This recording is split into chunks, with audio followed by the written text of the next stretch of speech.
Welcome, ladies and gentlemen, to a new episode of the X Button, Season 4, Episode 25. I am your host, Alejandro, and with me is returning for the first time since February. It's been like a long, extended absence, but the Dark Knight of come, please be with me and join us as a guest when I really need someone. Sebastion Mauldin from the Single Player Experience. How you doing, Sebastion? What's up, man? How you doing? Yeah. It's like, even though you haven't been on the show, we talk a lot. Yeah, we talk all the time. We chat a lot. We argue a lot. We have text. We have mountains of text that we're like, why are we wasting time like chatting all of this here when we could have made like this a podcast episode? Has happened so many times this year, but hey, we're back finally here. How you doing? Doing well, man. Yeah, it's been a long absence in general. So I just had to get a lot more gear going. I got a better camera, got a better like setup and such like that. The whole room's different. So yeah, we got panels, lighting, all that kind of stuff. So yeah, it's a much improved process. So had to take a step backwards to take a step forward, but happy to be here today. Yeah, I'm glad to have you here, especially because I tell you, it's like right now because Paul is still in his paternity leave, trying to find anyone to do that kind of like the show. Sometimes I have guests lined up and then they drop out at the last second and I'm like, well, I have to do this one solo because like a few times over this past month I've been like texting you, be like, hey, you available now? And then you're either across town or doing something. This is like, yeah, but we made it work this time right at the end of June, which is wild. For sure. Yeah, we made it already past the year, which is wild that it's already been 6 months and then we have the second half of the year to kind of look forward to. But yeah, glad to have you here. Definitely can't wait to hear what you've been playing and things like that. But before we get into that, this is just a reminder that this is the X Bottom Podcast, a gaming podcast that posts every Fridays from 10 a.m. onwards, God willing, available in the YouTube channel Escape Gaming, as well as most audio services around the world, Apple Podcasts, Spotify, and the like. You can find links in the RSS feed at tinyurl.com/escapegaming. If you enjoy our show, give us a like and subscribe. Last week I had mentioned that originally we had moved this was always a Friday show, and I moved it to Thursdays briefly for a couple months because it was just convenient, and then like life happens. It's like now my life is like much more busier on like Wednesdays and like early Thursdays to get it out. So I was like, you know what? I'll just post it on Fridays. So we're back on Fridays now. And also a little bit of a housekeeping. I have come back to streaming. Yeah, this week I restarted streaming, something I haven't done since 2022. The last time I streamed was I played Stranger of Paradise Final Fantasy Origins with Paul on stream, at least half of that game, and then I haven't been streaming since around the time that I joined Season Gaming, and then kind of like I led my brother. I had an Elgato HD60S. My brother was like heavy into Call of Duty Modern Warfare Warzone competitions, and he needed an Elgato to kind of like record his wins so he could send to like the tournaments quartermaster to see it, so he could see that he was playing legit and all that. And I let him borrow my Elgato, and then he lost it for like a while, and I was like, where the hell is the Elgato? So because he put the Elgato like in the mess that is his room for like a while, I was like, gosh, trying to get in there and trying to dig up to see where the hell he put this Elgato. It's just too much trouble than it's worth. And then eventually he went to college. He moved to Europe, and then his room, I finally went in and dig in and found the Elgato. So I was like, okay, maybe I'll stream. Yes, but that's the thing. I found it a few months ago, around the time when Starfield came out. So last year. So I was like, okay, I got it. Maybe I'll stream. We'll see. And it was the expansion that came last week that I'm definitely gonna talk about was the thing that inspired me, especially watching the biggest streamer in the entire world also play this said expansion, and him sucking at it and making content about it and making it so entertaining that I was like, you know what? It's like I've always had kind of like that mental block of like, am I good enough playing games to like be entertaining? And I was like, you know what? I think I'm better than this guy, and this guy's making content, so I'll give it a shot again. So yeah, you can find my streams at twitch.tv/theslayergiant, which is also gonna be put on YouTube. I'm still kind of like feeling out like how often I'm gonna be streaming. I definitely want to keep doing it. I don't know. my first stream went for 4 hours, the second one went for 6 hours, and then the last one yesterday went also for 4 hours. So I don't know if I'm gonna make it always a consistent 4 hour chunks, and if it's gonna be like a daily thing. But I'm still trying to kind of feel it out. Right now, it was because of the game that I kind of justified it. When the game is not as exciting, you feel the time. With this one, you just don't want to stop playing. But yeah, I'm definitely gonna talk about that a little bit more. But Sebastion, time to talk about what we have been playing. Tell me, in the 4 months since we last talked about, what have you been playing of note that you want to talk about? Obviously, you don't have to talk about everything, but something of note recently. Let me know. Yeah, you and I kind of had a little bit disagreements in our personal chats about like this year in games, and I think like I guess you could say my library and what I've been playing kind of like mirrors the kind of it's the reflection of how I kind of feel about games this year. It's like it's very indie focused for as far as like For if you. you're yeah, for sure. If you're not a Final Fantasy 7 person, then I'm like I don't think there's like an extreme highs. Like the highs of highs like of last year, I don't think are No. as reflective of in this year. Yes, you know? this last year had higher highs, but Yeah. this year has more consistent high.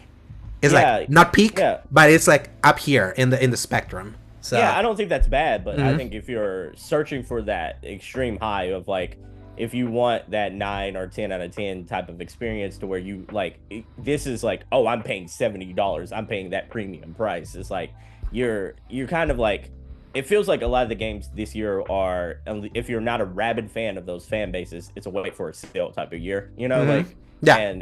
and my tastes are kind of reflective of that. It's like with so I've been playing a lot of indies.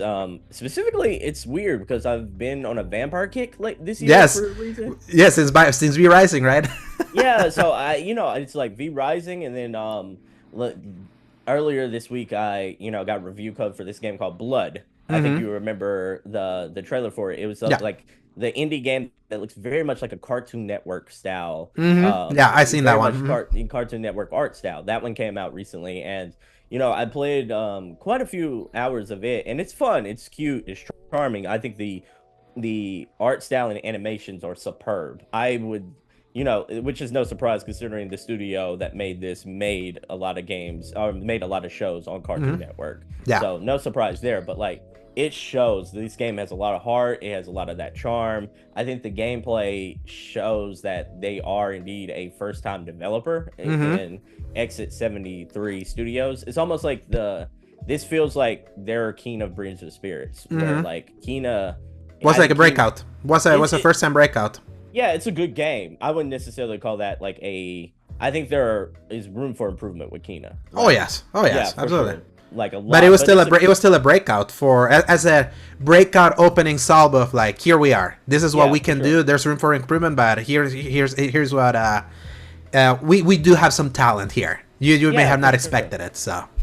Yeah, for sure. This is like, I'm a sports guy, and this feels like it's a good rookie showing. It's a good rookie of the year showing. And I'm like, I think this game is going to go under the radar, and not a whole lot of people are going to play it, at least, not in the big sphere of things. But like, I think this is one worth checking out. That's what I found interesting, especially with how you've been like very indie focused this year, because when I look at the release calendar, everything I played this year, everything that's still coming, there's still so much in the AAA space that a lot of indies can still feel like they go underserved, despite the fact that this has also been a year where, unlike last year, more indies have kind of broken out, or more like the smaller like the smaller things. So it's not like 2022 where it was desert. So in the desert, all those indies were able to like really stand out because there was really nothing else in like that huge gaping hole in the middle of that year after like early stuff. So you were gonna say? No, go ahead. I was just gonna say, I think this is gonna be a tale of two halves of the year. Like, I think this is it's indicative of like, I think indies were able to stand out at the beginning of the year because like it was such a niche focused part of that year. Like RPGs, JRPGs, and there's minutia in the middle. Like none of those RPGs are exactly the same, but it's so much it was so heavy into those genres that if you it was all hamburgers. One was McDonald's, another was Wendy's, another was 54th Street, another one was Burger King, another. So it was kind of like that. It was like all JRPG umbrella, but they're all different. One was open world, one was turn based, and all that. It was like all different tastes of things, but still kind of like under this same similar flavor. So yeah, for sure. And then with that same type of flavor storytelling of too, like you know, like I played Grand Blue Fantasy and I enjoyed that game, but like that's anime ass. That's as anime ass game as you can be. that's exactly what I was about to illustrate. It's like you know, like that it feels very anime. Stellar Blade felt pretty anime. You know, yes, it was just more like it looked more high budget, but it was definitely anime. Mm-hmm. Yeah, for sure. Persona 3. You know, Persona absolutely. Yeah, is an anime as well. So I'm like, you know, Like a Dragon feels very much over the top like an anime as well. So I'm like, they all tell that similar style story. They all like have the JRPG and RPG feel to it. So I'm like, if you're not into that, the indies really had a chance to stand out with Balatro, with Power World, with what's the bug killing game with that PlayStation? Helldivers, but that wouldn't even be considered an indie. That's a second party exclusive. Yeah, but I mean that's like I would almost consider that like an indie studio though. I mean it's just like that they had a partnership deal though. You know, like what other game did they make before that? Helldivers 1, which was an indie. That was an indie. So I'm like, it's still an indie studio. You know what I mean? It's just they're on the same level as like Supergiant now, though. It's like Supergiant's still an indie studio, but they're just on a bigger level. It's almost that high AA. You know? Yeah, I like the high AA more, especially when backing kind of comes in, and I love indie when it's like more. When you know that it's like more self-published, like Supergiant does it all by themselves. So I feel that spirit more with them. And they got Hades 2 early access here this year, which is another huge, highly praised thing that everyone's waiting for the 1.0. That do we know if this is it this year or do you think it's gonna be next year? Next year for sure. Okay. Yeah, I think this year is too much already over. I think we already seen like that, and I think like. For them, next year would kind of give them, if they put it in the right, the right time, it gives them a time to actually shine and breathe.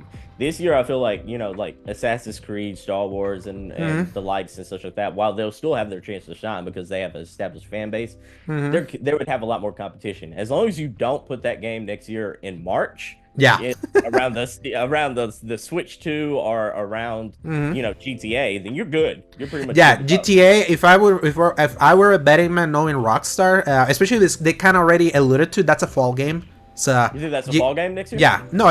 Strauss Zelnick, the CEO, kind of like said that they were kind of aiming for the fall, but they haven't like solidified something. And that's also a game that could potentially slip because Red Dead also had like a solid window and then it slipped for the next year. Same with GTA. Same with GTA 5. That was like aimed for 2012 and then was put in 2013.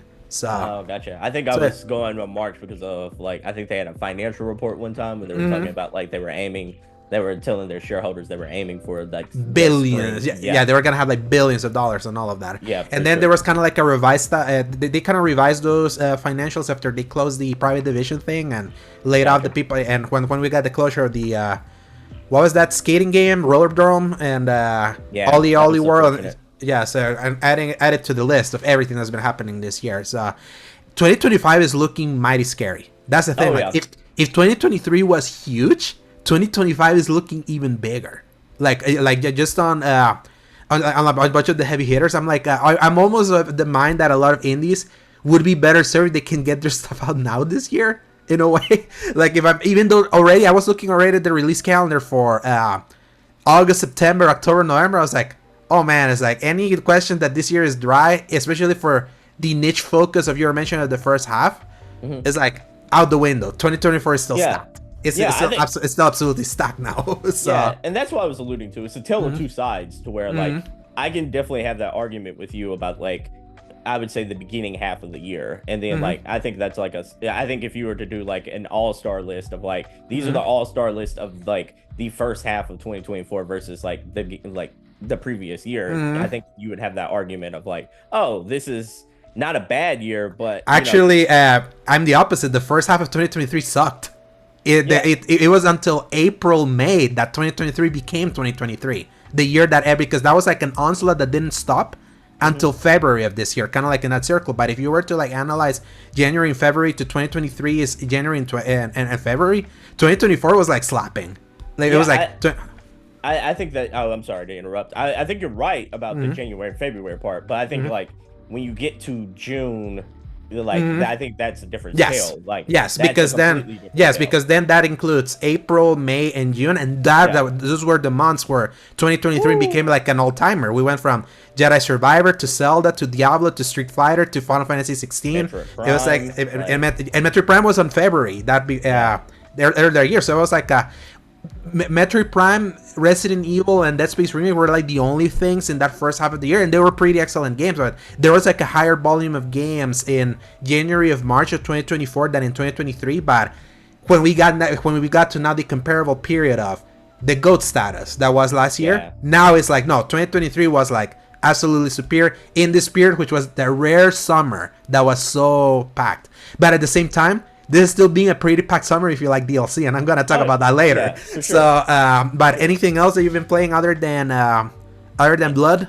I will get to that in a second. But to continue our conversation about what we were talking about before, it's like when you looked at like that list of what you were saying with the Metroids, Dead Spaces, and Resident Evil 4s, I'm like, those are 9 out of 10s though. I'm like. Whereas like last year or this year so far, like the only AAA 9 out of 10 that we had, around that time period was just Final Fantasy, like Infinite Wealth was also 9 out of 10. Helldivers 2 was also 9 out of 10. No, it was 9.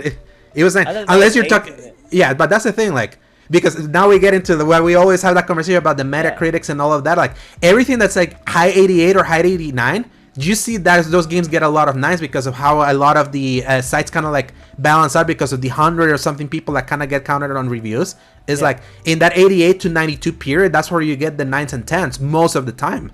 So that's kind of like it's just we're arguing decimal points at that point of like you feel like 88s and 89s are like that's an A for you, and I'm like I'd still consider like you didn't quite make the cut, but you were there, you were on the cusp of that. Like it's like I consider like for instance, I guess a prime example of like there's Infinite Wealth reviewed better than Dead Space, FYI.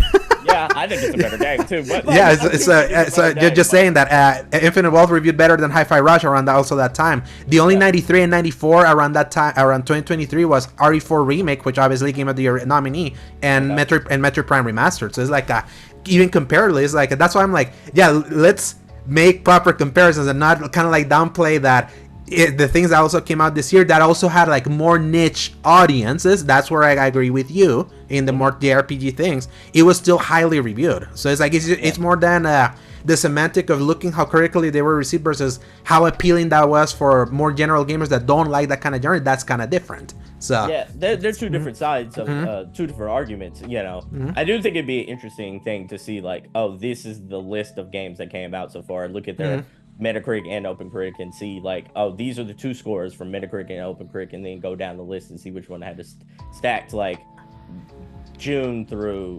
Yeah, so if it's all the way to June, I would say that because then that includes Zelda. That's good. Yeah. That shoots it up.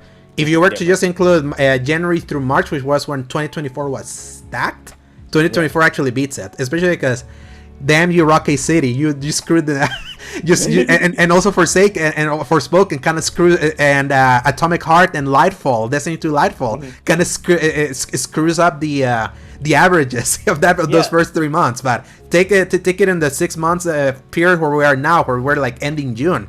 Then it's like then you start getting into that argument. It's like 2024 had a stronger first 3 months, but then 2023 had a goated month 4 and 6 that basically just lifts it all up. So me that I love. I've been eating well. I tell you, I have not. Sure.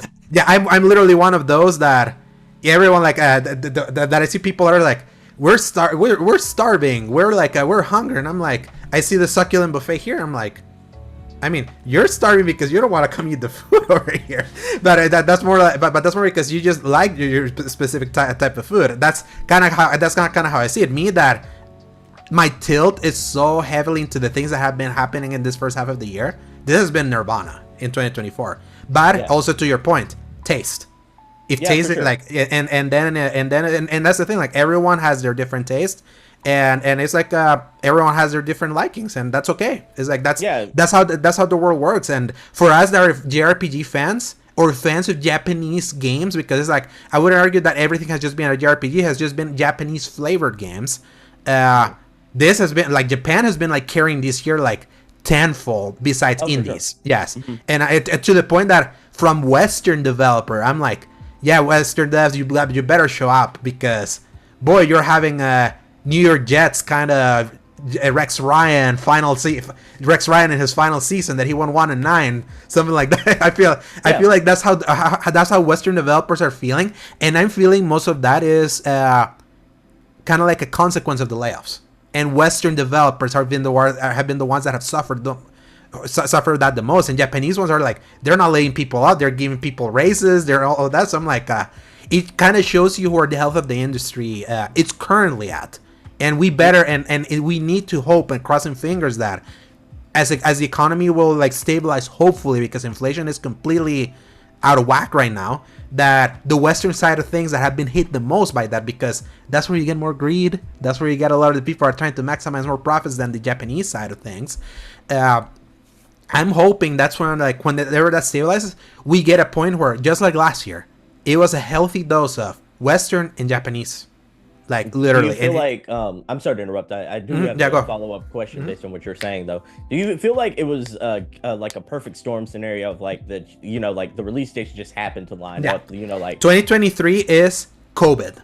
That's the result of COVID. It was like a lot of those games that just had started off COVID or were halfway through development in COVID, they just all happened to come out in 2023.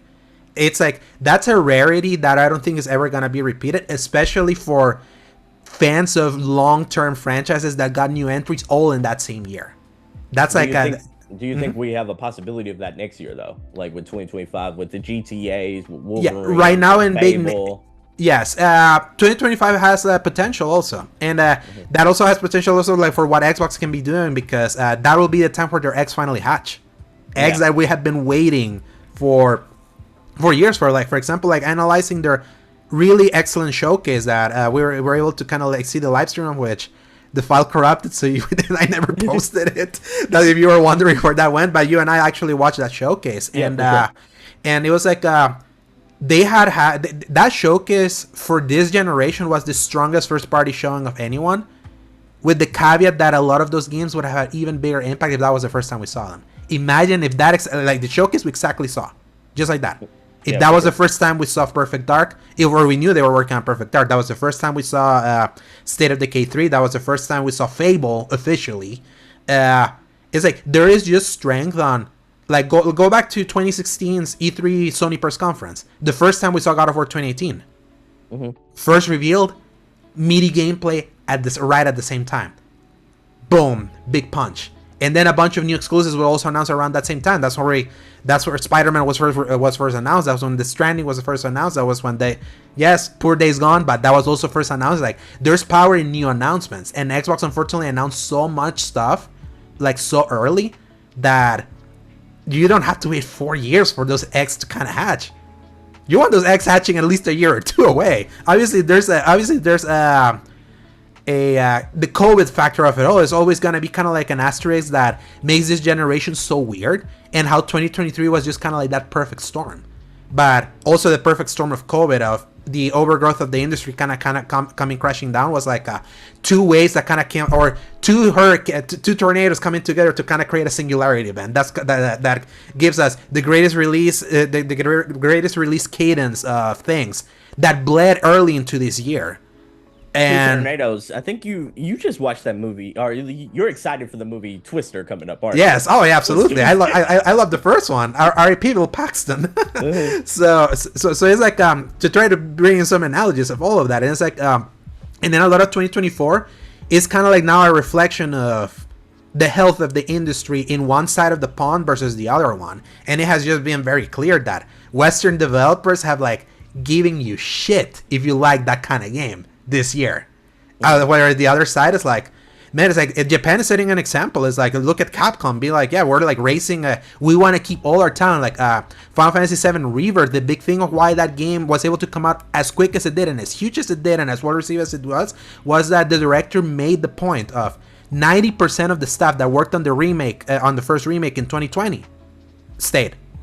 Because they wanted everyone that had the know-how. They didn't want to keep training new people constantly. They wanted the camaraderie of like knowing what everyone knows well to kind of like maximize the development. And look, they got that thing out in 3 years, and that's one of the biggest open world games that exists. So, and usually conventional wisdom will tell you those games take 7 to 8 years. They did it in 3.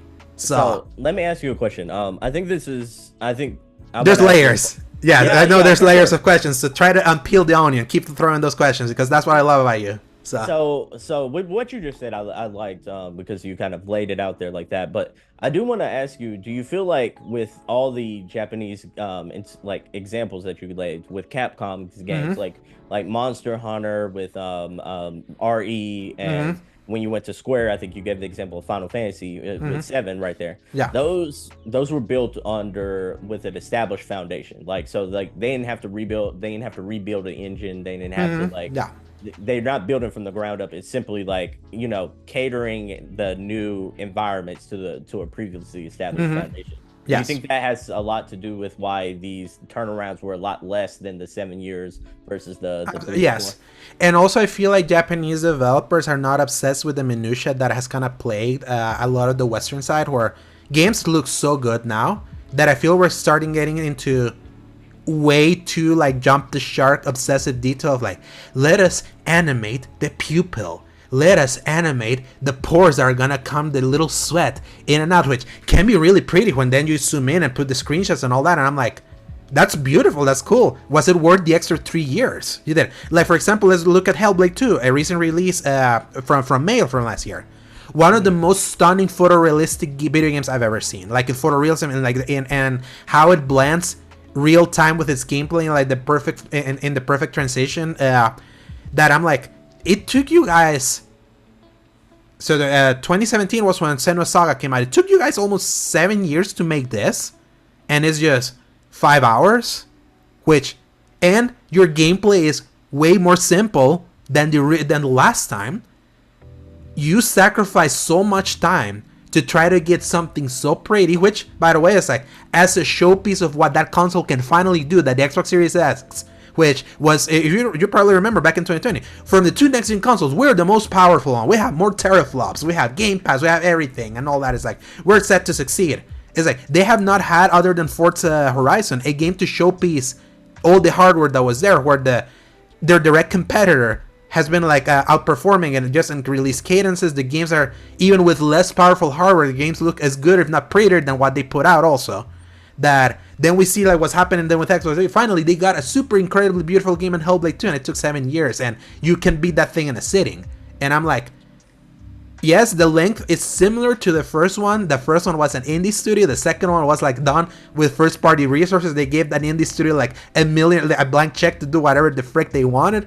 Was it worth it? Was it worth them having to unveil this game with the console in 2019 and then had to wait 5 years to get a Rise Son of Rome / Order 1886 graphical showpiece that's not a game? So it's like and that is because they wanted to make something so pretty. And I would say Hellblade 2 is one of my biggest disappointments of this year, even despite that. And it's like, that's kind of like emblematic of what do you say? Like, for example, you made the argument in my chat that you think Last of Us Part 2 looks better, especially with the remaster that came out this year. And I'm like, then Hellblade, I think yes. I think it's the art styles are very similar, but I think it's a little bit different. But like, I think they emote better in The Last of Us than I do think like.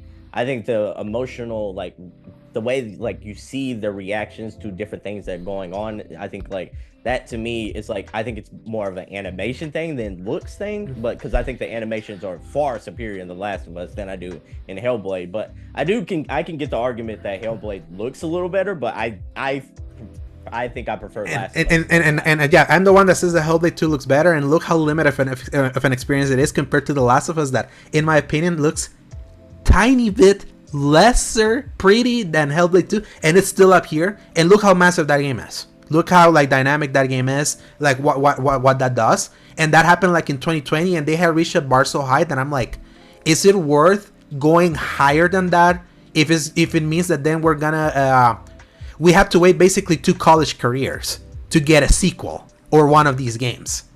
So it's like it's I want to ask you a question. mm-hmm. Because I know you have a scheduled plan for the show. What Mm-hmm. is this? Other than Elden Ring, is this a big news week? Nope. This Okay. is the perfect time for us to do all of this. I tell you. Okay, because I wanted to ask because I'm Uh-huh. like I do have a question I think would be a good topic for Mm-hmm. the show. So I'm like Yes. after Elden Ring, the Elden Ring conversation, I'd Mm-hmm. love to ask you a question that I think you and I can have a really cool conversation about. Yes. Yes. Yeah, I can jump into Elden Ring then before Yeah, we for can sure. go for that. I'm Yes. assuming you've been playing Elden Ring, the DLC Yeah, and expansion. I was How do you streaming. like it? Yeah, I was streaming. I finished it yesterday. I actually posted a clip in our shared chat about me finishing the DLC late last night, right on stream also. And I tell you, we were having that conversation about kind of like value propositions, about like seeing so many different games kind of like launch around the same, around kind of like the same price points, and me kind of like not always wanting to use that comparison too often because developer intent is it's different, and the market prices are just set. Mm-hmm. With that said, Hidetaka Miyazaki and FromSoft absolutely school a lot of these clowns in Value. humongous like scale. And that's the thing, like they're liars, they're absolute liars. They said like, oh, this DLC is gonna be like a third. The game is it's way shorter than the game. It's like the size is just Limgrave, the first map that it's like around the same time. It's like, okay, the smaller map from like the entire Elden Ring map. No. The size of this thing is 3/4 of the entirety of the Elden Ring map in a $40 DLC that is more visually impressive and more exquisitely and succinctly designed than even the main game. They made a DLC that's better than the main game, and that to me is absolutely insane.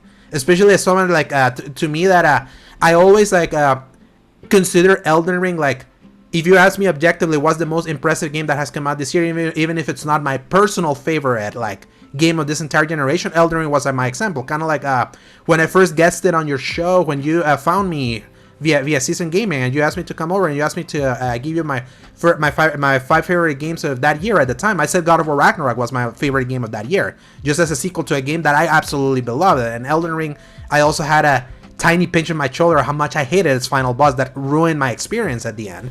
But as time kind of went on, and sometimes you think about games, Elden Ring was the one that I always kept thinking about, kind of like just the experience I had. I was like, man, there was something really special here. And I feel this DLC takes the worm kind of like butcher from The Boys right now in season 4 that has been like kind of like going through my mind about like always thinking about like how impressive that game was and how much it resonated with so many people, and kind of like how it resonated as someone that was not a Souls-like person before I actually really clicked with that one.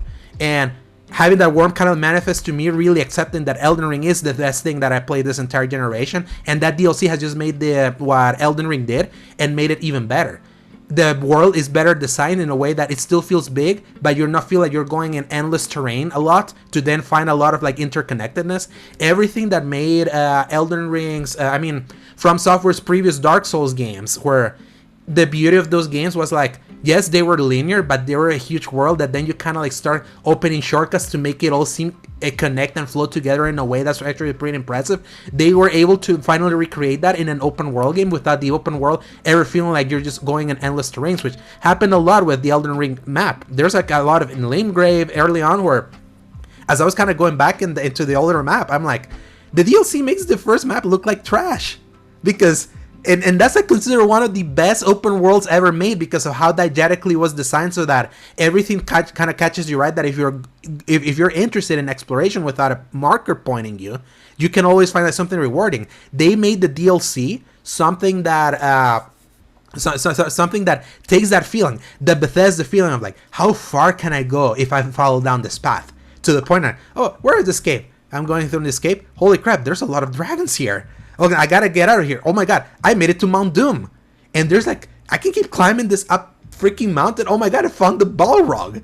And it's like, you kind of go, it's like layer after layer after layer of discovery that exceeds what the original game did, that you only get like one major discovery from everything that you always had that caught your eye. And a world that's like, from an art perspective, this is the most beautiful open world that I've ever seen. Just kind of like the sheer artistry of like what you see like in the skybox with the shadow Erdtree like in the bottom with the different colors and and the shadowy like clouds kind of like interspersing between it. The grotesque monster design that's even more messed up than what was already in like the first game. Boss fights that are absolute madness to fight, that really push me to my limit, but always fair in a way that other than just two boss fights that are kind of like story that are kind of like required for you to like finish this DLC. It's like everything has the kind of that kind of hard challenge, but it's like you're not set back too much. You're always like spawned right outside the boss, like it's something that they were always kind of doing with Elden Ring that wasn't done before in the previous From Software games, and they kind of aided more to eliminate friction for you to always be like, I'm gonna go again. This boss got hands, but I got hands too. They knocked me out in this round. I'm going back in again. Okay, they knocked me out. I'm going back in again. That there are a few bosses in Elden Ring that had a little in the main game that had sometimes way too many faces, or you had enough distance that sometimes can be annoying if you get a setback. Not so with this DLC. You feel like the setback is like as minimal for you to just keep on trying again. That everything that everyone liked about Elden Ring was like maximized tenfold with Shadow of the Erdtree. And once I just kind of like when Elden Ring clicked for me, this was a thing. I'm glad I'm done with it. Elden Ring is not healthy for me. This is a game that even when I stopped streaming, I was still playing it off stream.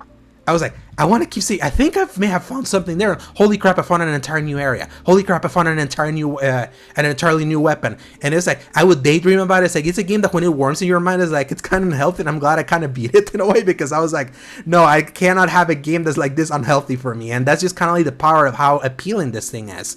If you were expecting things that were not in the main DLC, like let's say more focus on cutscenes or more direct storytelling and all that. Nope, this is still Elden Ring as it was. The story is doled out where you finding items, you're reading the lore, finding NPCs, talking with the NPCs, then giving you kind of some kernels that you kind of piece together as you're in your authorship, as you exploring these lands, or kind of piecing together what's happened. There's a little bit more point to you understanding what's happening with Miquella the Blessed, which is kind of like how you get into this thing. She has left some like crosses around the world with a little explanation of like what happened to her that you can kind of follow through, and that also gives you upgrades for you to like survive this DLC, because you can come here with level 999 if you're possible, and you're still gonna get slapped because they made a different delta where you have to find these things called the Scadutric fragments. You probably have seen it online, this discourse that everyone has to find these fragments to upgrade and make themselves powerful so the DLC doesn't steamroll you. A lot of those sometimes are tied with you finding these crosses that kind of tell you a little bit of what happened to Miquella. So they're trying to kind of like thread all of that together while still being remaining to what made this like such a phenomenon that sold 25 million copies, which to me it's absolutely insane for a game that everyone, if you had always told me, this is like when I remember when Elden Ring was coming out, I was like, yeah, this is gonna be smaller-ish like Dark Souls because it's too hard. Its hardcore fanboys will eat it up and it's just gonna live there. And then suddenly it was the massive breakthrough success. And a lot of that thing is still remaining here, but I would say Shadow of the Erdtree for me was even better. I had a phenomenal time with this DLC in a way that even when I was coming in, I didn't even know if I was gonna like it, because I had played other From Software DLCs that were way too hard, and I was like, you know what, I don't have the patience for this, I'm out. But this one was still hard, but the inherent side of Elden Ring being this amazing world to exist in, and you uncovering by yourself, still makes it something that you want to keep pushing through despite how hard it can sometimes get. But to me, that I don't consider myself a top tier player that can do no hit boss runs that I'm kind of seeing right now on Twitch. Someone that's like level 1 trying to fit the final boss with no upgrades. And I'm like, I don't know how you're doing that, but apparently you're doing it. Or like Kaisenat, which I kind of like mentioned earlier, that one of the bigger things that made Elden Ring bigger was this biggest streamer in the world trying to attempt his first time playing Elden Ring with like no magic, no summons, the things that would help you make the game easier. He just like brute forced himself through it, and a lot of people kind of saw that it was still possible. And it just makes you appreciate how versatile Elden Ring is as an experience that was not there in the previous Souls games. The only reason I was able to beat the other Souls games was because everything clicked in Elden Ring and I took those lessons into the older stuff. But the older stuff is way more obtuse. And in that one, you have to get good compared to this one. So I know I rambled a lot with that, but it's like it was a truly excellent DLC. So QA time, Sebastion. Tell me, what do you want to know? What do you want to like analyze and digest and all that? Or what you've been seeing? So Okay, so I have a couple follow-up questions based Mm-hmm. on what you've been saying. I think, and you're really good at elaborating, so I'm gonna ask probably all these questions at once because you're good at going from one beat to another. So Mm-hmm. I want first question is this: does the DLC make this game more approachable for a new player? Because I think one of the criticisms, or is this more like a love letter to people who actually loved Elden Ring from the get-go? Because I do think one of the Mm-hmm. criticisms, very few criticisms of Elden Ring, is that like it has to click in your mind. You have to Mm-hmm. learn its systems. It's Yeah. not like a traditional game where like they introduce concepts, they introduce like this is what you're Mm-hmm. doing, this is who these characters are. It's everything's ambiguous. Everything is like you have to kind of like fumble your way through, or at least Mm-hmm. like it's you have to read in between the lines. I wanted to know that, and then like on these other question I wanted to know is like did you have to rebuild or restructure your previous character as opposed to the additional content that allowed you to get stronger? Mm-hmm.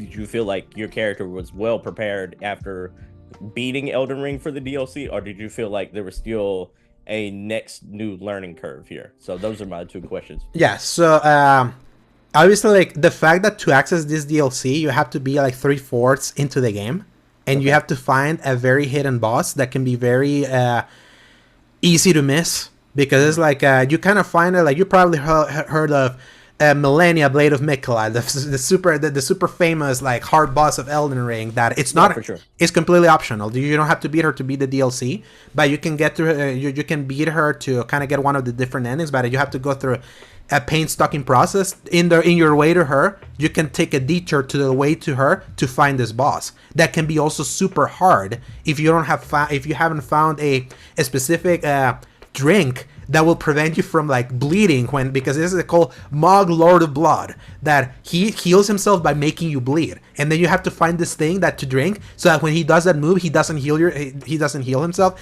and that's already kind of tucked away into the corner. So it's like DLC. The Elden Ring DLCs are usually more about the hardcore. They're more about like if you really love But this from game. Soft, not the Elden Ring, right? Yeah, just from software. Actually, Okay. I would say like potato in this case. Like it's just an Elden for like the love letter for people that made it far into Elden Ring, like to Okay, the got heart to its hardest parts and want more of that.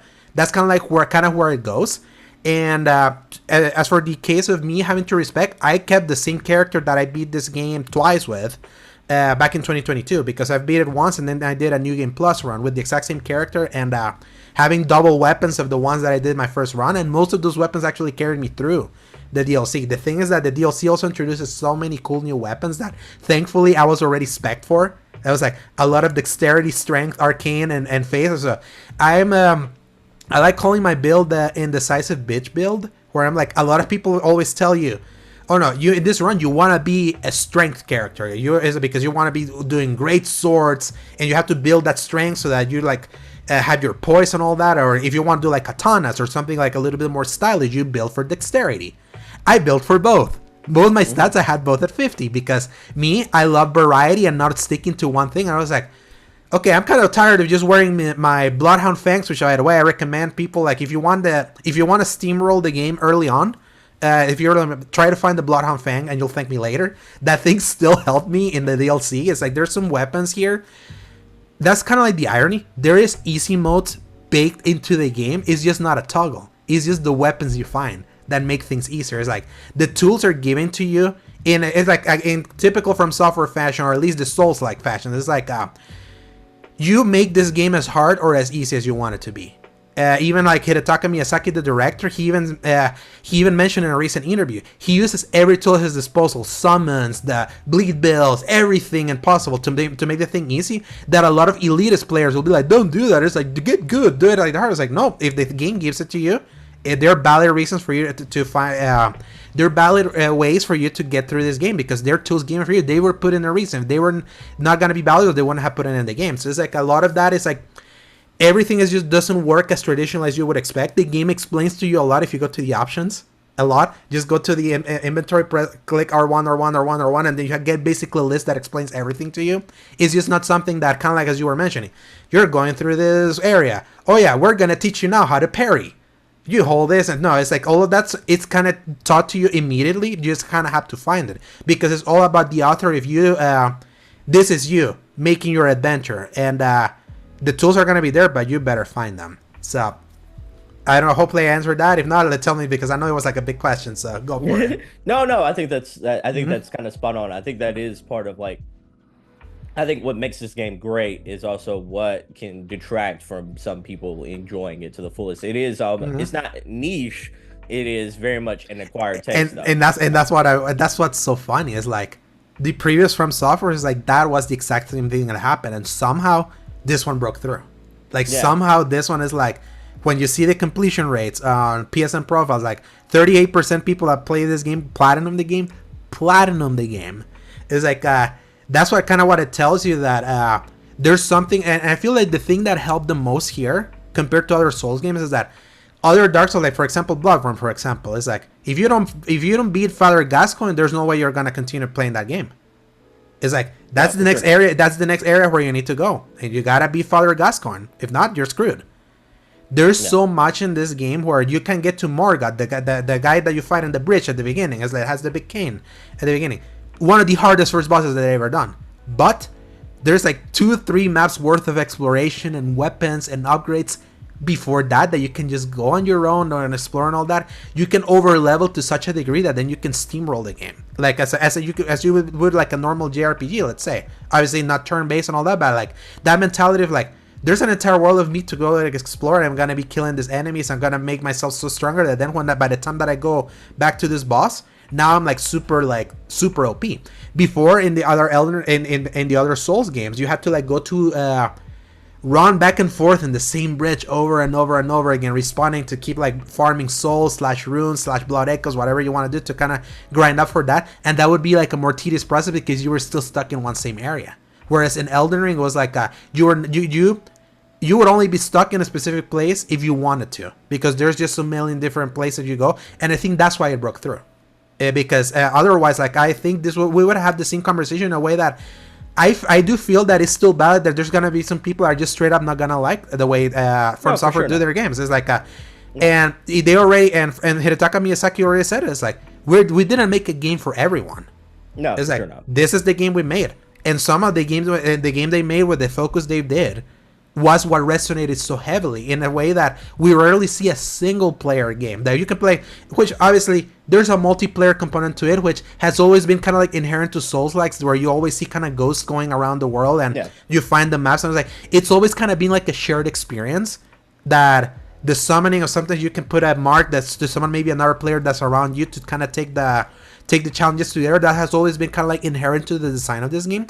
But this is also not considered a multiplayer game like in the traditional sense. This is still kind of like a bona fide game that you play by yourself, like 99.9% of the time. You don't need to summon anyone to do this. Everyone, you can do it however you want it. And it's still like, this is like, has reached sales stratospheres in a way that the DLC already sold 5 million copies, especially for a DLC that's like so obtuse to access to. That's already like insane.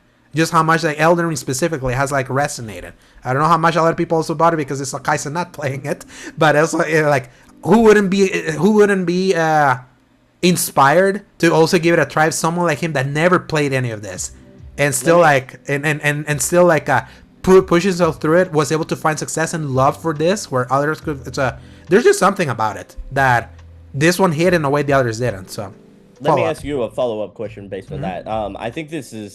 I think what you just said, I wonder if that is a big contributing factor. I'm like, do you think the game in its own nature is also special because of the way that like they also did the intro of like go anywhere, do anything? Or do you feel like hold on, or do you feel like it was aided? It's special because of that, but it was also aided because it's in the social media era, to where like social media helped the word of mouth. They saw people play this game. It was very highly streamable. Like, do you feel like if Elden Ring came out, let's say 10 or 12 years ago, before like TikTok and everything hit this high level, the highs of highs, do you feel like it would have still hit this level of success?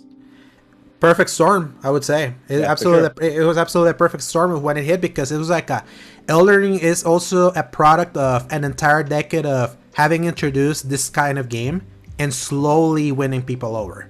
Where the word of mouth was already there. The TikTok era finally getting to see a game that you can find clips, like such cool looking clips of like the insanity that can happen in this game that can also catch your attention. Wait, you can do what? That look interesting. Like, and then you go down rabbit holes. How do you were you able to do that? And a lot of, and again, kind of like it's a game made for the social media, because inherent to this game is a game where you ask others for help, like through messages online. Is like the spirit of like what was always inherent to the design of this game works better now in a world where we're more interconnected than ever. Where if you get over the fact that man, this is so hard, but I don't want to look for help. I'm just gonna wash my hands and go play something else, which everyone can totally do that. It's like yeah, for sure. Like, not every game is for everyone, but I feel like that also aided it a lot, because like 10 or 12 years ago was the height of Call of Duty. It was the height of shooters. That was the height of the of the 360 era. Dark Souls and Demon Souls came out during that era. They came in kind of like, I wouldn't call it farts in the wind, but it's like you talk about niche, this was niche. And niche so niche that Sony, the publisher of Demon Souls in Japan, didn't even want to publish it in the United States, because they thought the game was going to be so obtuse, so hard, so unapproachable that they thought it was going to be a game that was going to be creamed in critical reception. They didn't want to be associated with that, so they let Atlus publish the game in 2009. And then Demon Souls was one of like that was GameSpot's game of the year out of nowhere. It was like, what is this game? Like, why did this game of the year with one of these outlets? Like, and that was like a big regret from Sony forever, because it's like they let go of something that they could have been from them, because they were like, they didn't understand what this was. No one did back then. This was so anti like what gaming was at the time, that it was like, let us handhold you through everything. The Dark Demon Souls was like, what if we did a game that was the complete opposite of that? And maybe some people will eat it up. And then Dark Souls kind of came out in 2011. Slowly, it's like slightly more success. It was multi-platform. It wasn't a PS3 exclusive. Dark Souls 2 in 2014. Obviously, down year for games.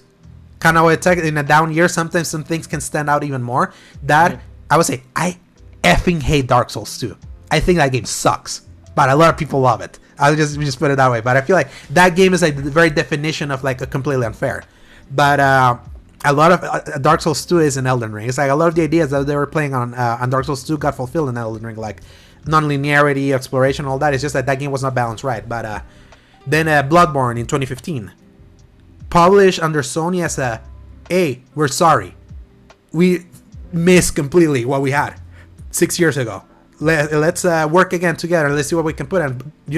Bloodborne. So many people all the time, please remake Bloodborne. Put 60 frames in Bloodborne. Give it in pieces. Like it's such a beloved game. Then immediately afterward was followed up with Dark Souls 3, which was like, okay, you're putting out too many Dark Souls at this time, but it's like the fan base was like it was like a snowball effect of like the games were like always getting critically well received. It was like each selling slightly more and more. We went then on a little break.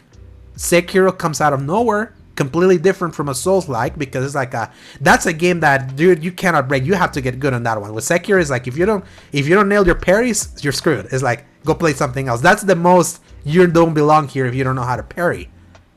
And what was the game of the year that year? At least like in the Keighley Game Awards, is like that's the one that won.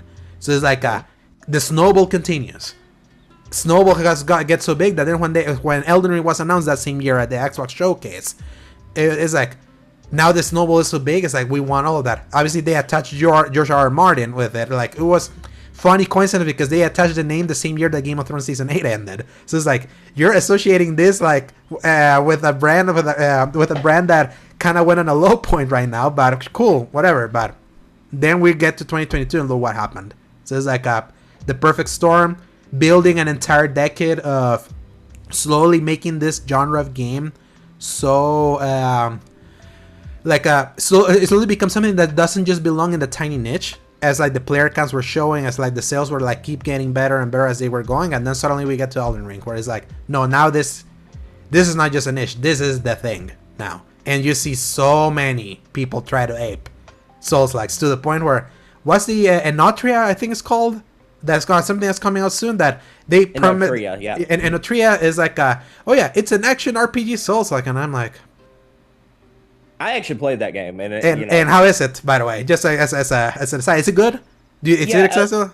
I think it's a more me game than it probably is for like a traditional Souls like person, because it does have some Arkamisms in there that Oh I no, that you're just speaking my language, because that's the thing. Like, I click with Elden Ring, but I don't click with many Souls likes because I don't feel a lot of Souls like does the thing that Souls like do well. So if something kind of takes the spirit, aka God of War 2018, that's like clear the inspiration. The combat they specifically mentioned, they played Dark Souls and wanted to see if they could make God of War play from that perspective. That's the kind of Souls like that I usually like engaging with because it's not too hard. So, so is it more like that?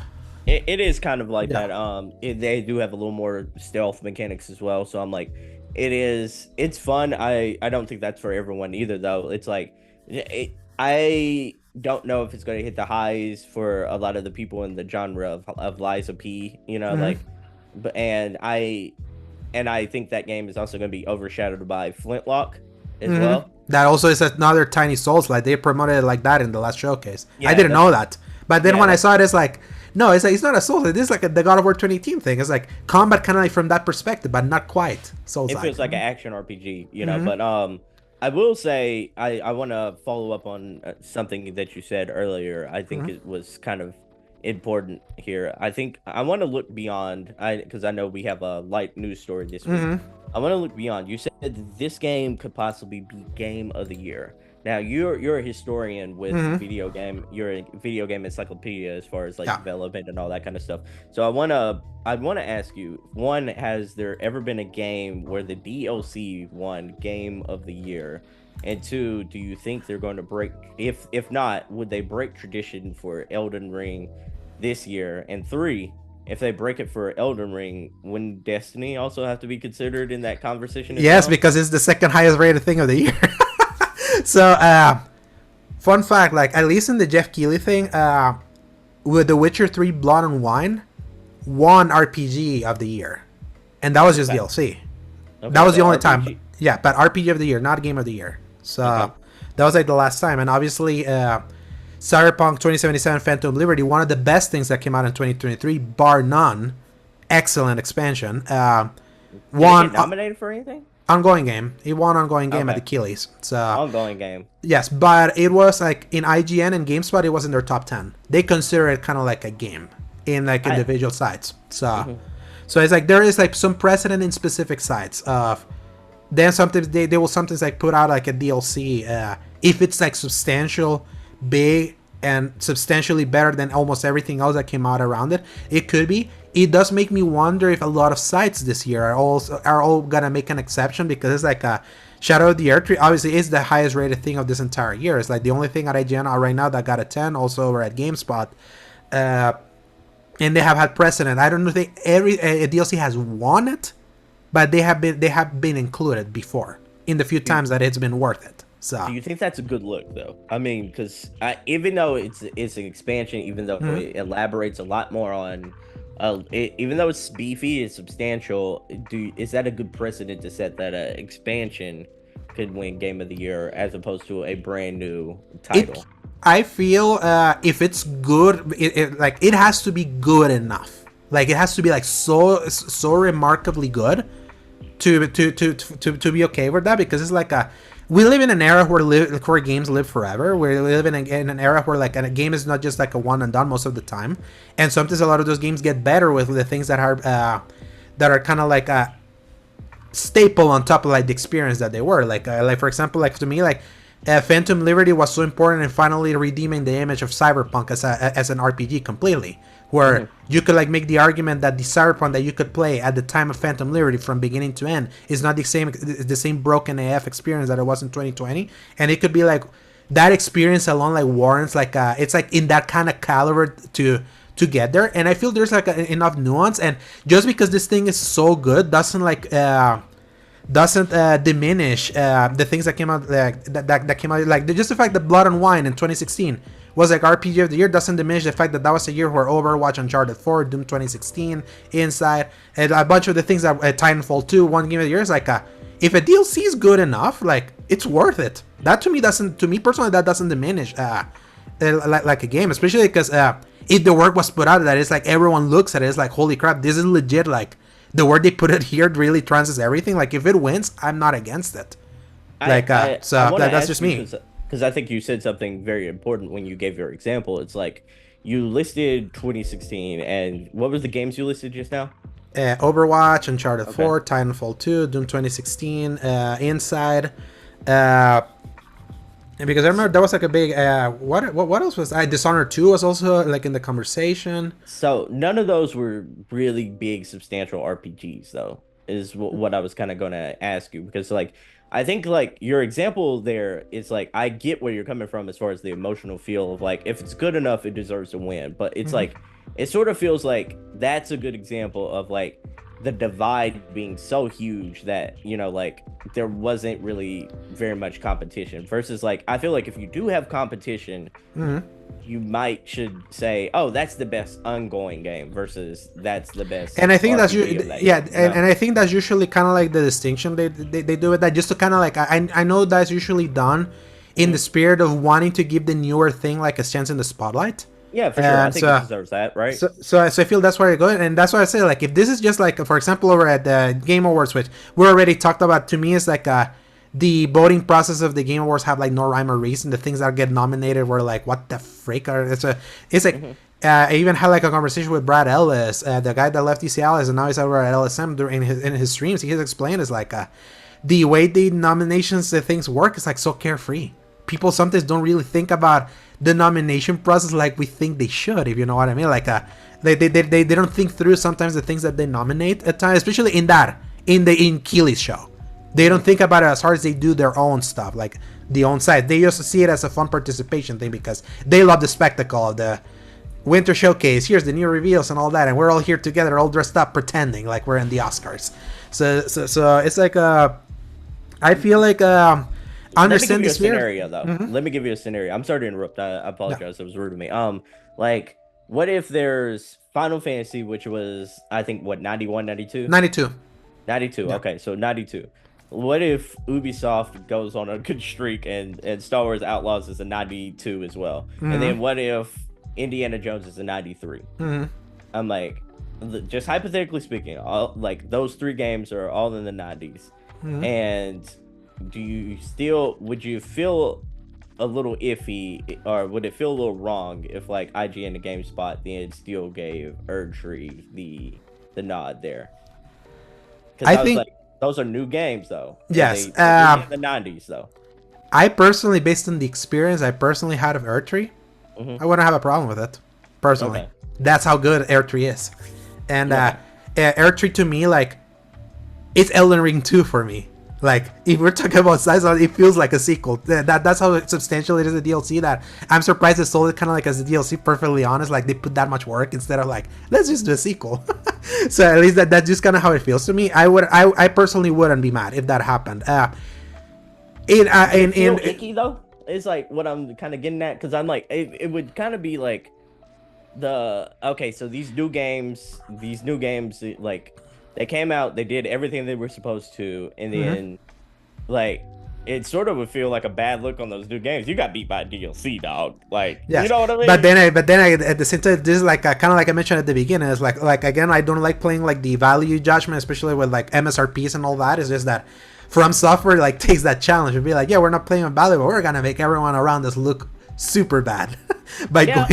going way above and beyond what should have been expected.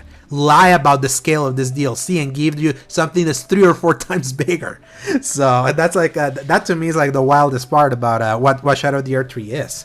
Yeah. So I'm not trying to devalue what developers did or anything, but you yeah, and I I think both- yes, I think you see it more as that because you want the new stuff to at least get the nods, especially because I also kind of see it this way: is that Elden Ring won everything it needed to win 2 years ago. It's the most rewarded game that exists. So it's like I can see like someone seeing Iki as like, of course, the game that's already the most nominated, the one that won the most awards I ever. didn't even think of it like that. But Yeah, I was but just thinking like I can think of someone seeing it that way as like they could roll their eyes as like, oh, so you just want to keep giving it to them. But I'm like, it's easy to say that and then you play it and then like when you're as impressed like I was that I didn't want to stop playing this thing, and then I'm like, if they decide to give it, like any side decides to give it to them, it's like I am not in this case I'm not gonna object because this thing is just that good.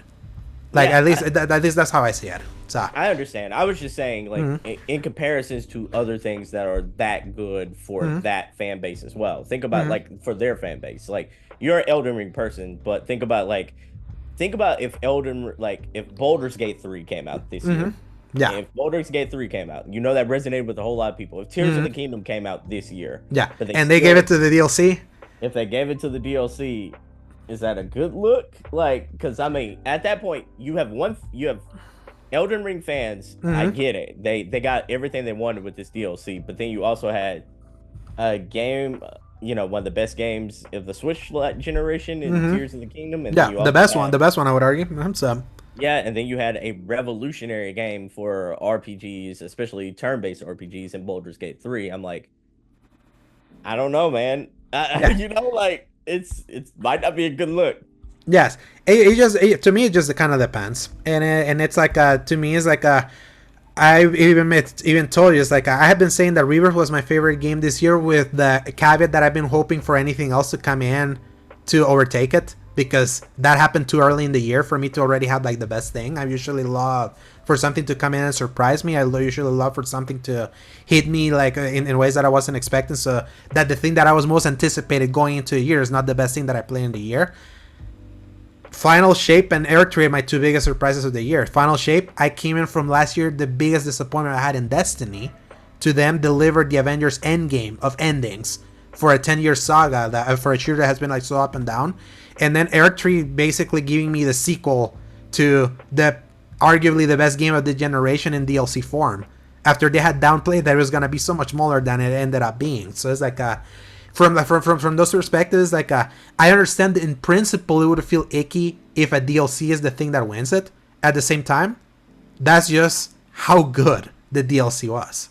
But if I was me, like if I would want a game to win, I would still want it to give it to Rebirth right now, because I'm still kind of waiting for something else to come in to be like, okay, what else could show me, to be like something that I want to put my back into. But I don't feel like this doesn't speak bad about the games. It's just I can't stress enough that that's just how substantially good this DLC, if you know what I mean. Just like how substantially good. I feel this is kind of like the big difference here. Like I would have felt weird if Blood and Wine had won. Let's just put it like that. Like if that was like nominated and won it like last year, like, and that was a really good DLC. I feel like what Erdtree does, like in scale and like in its impact and all that, it feels also like substantially bigger, especially for like what it was. So and also right now, kind of like in the heat of the moment, I just beat it last night. So I'm still kind of riding the high of the insane boss fight that you can watch me scream when I beat, because it was an absolute madhouse of a battle. But I get it. But you used that example earlier of Cyberpunk. Like Cyberpunk, if you're a fan of that Western style RPG where you can walk up and talk to people, action choices and everything, that game revolutionized. It transformed the narrative about that game, but it also like it made another game that came out that year look bad. Yes, and Starfield. Yeah, it made like Cyberpunk was what broke the spell for everyone that was positive about Starfield in those in that honeymoon period. So and I'm like, it transformed that game, and for Cyberpunk fans, you like a lot of them could make the argument that was the best game that year, but but I don't think none of them put respect on it enough to say that's game of the year, even though it revolutionized. And that was because I would say conversations were started. I know, like for example, Paul Tassi gave Cyberpunk his game of the year, and kind of like a lot of content creators were like, I feel that's when conversations were like, if something is this substantially good, it's like, shouldn't it be in the conversation? That's kind of like what IGN and GameSpot did. Like putting it like in the conversation. But they didn't do it though. No, they put it didn't win, but it was in their top 10. So I was like, but it wasn't like it was the finalists though. I think like finalists. And that's the thing. Like the IGN and the GameStop don't do finalists. They just put their list and they choose a winner. You don't know what was it. No, they don't. They don't. They say they don't do that because they know that's just gonna be Flame War Central. So they just list the games in like alphabet. Yes. Cowards. Cowards. Put your money where your mouth is. Yes. show us your votes, man. Yeah, but they don't just no this because they want everyone to feel good. Or like, no, we thought this was this was as good enough to be like in this list. That's why they did. So you can you can rant over the Miranda Sanchez's and the people that you know over there telling them to be they're cowards. But it's like that's just how it did. And to me personally, I kind of get it because trying to getting into ranking.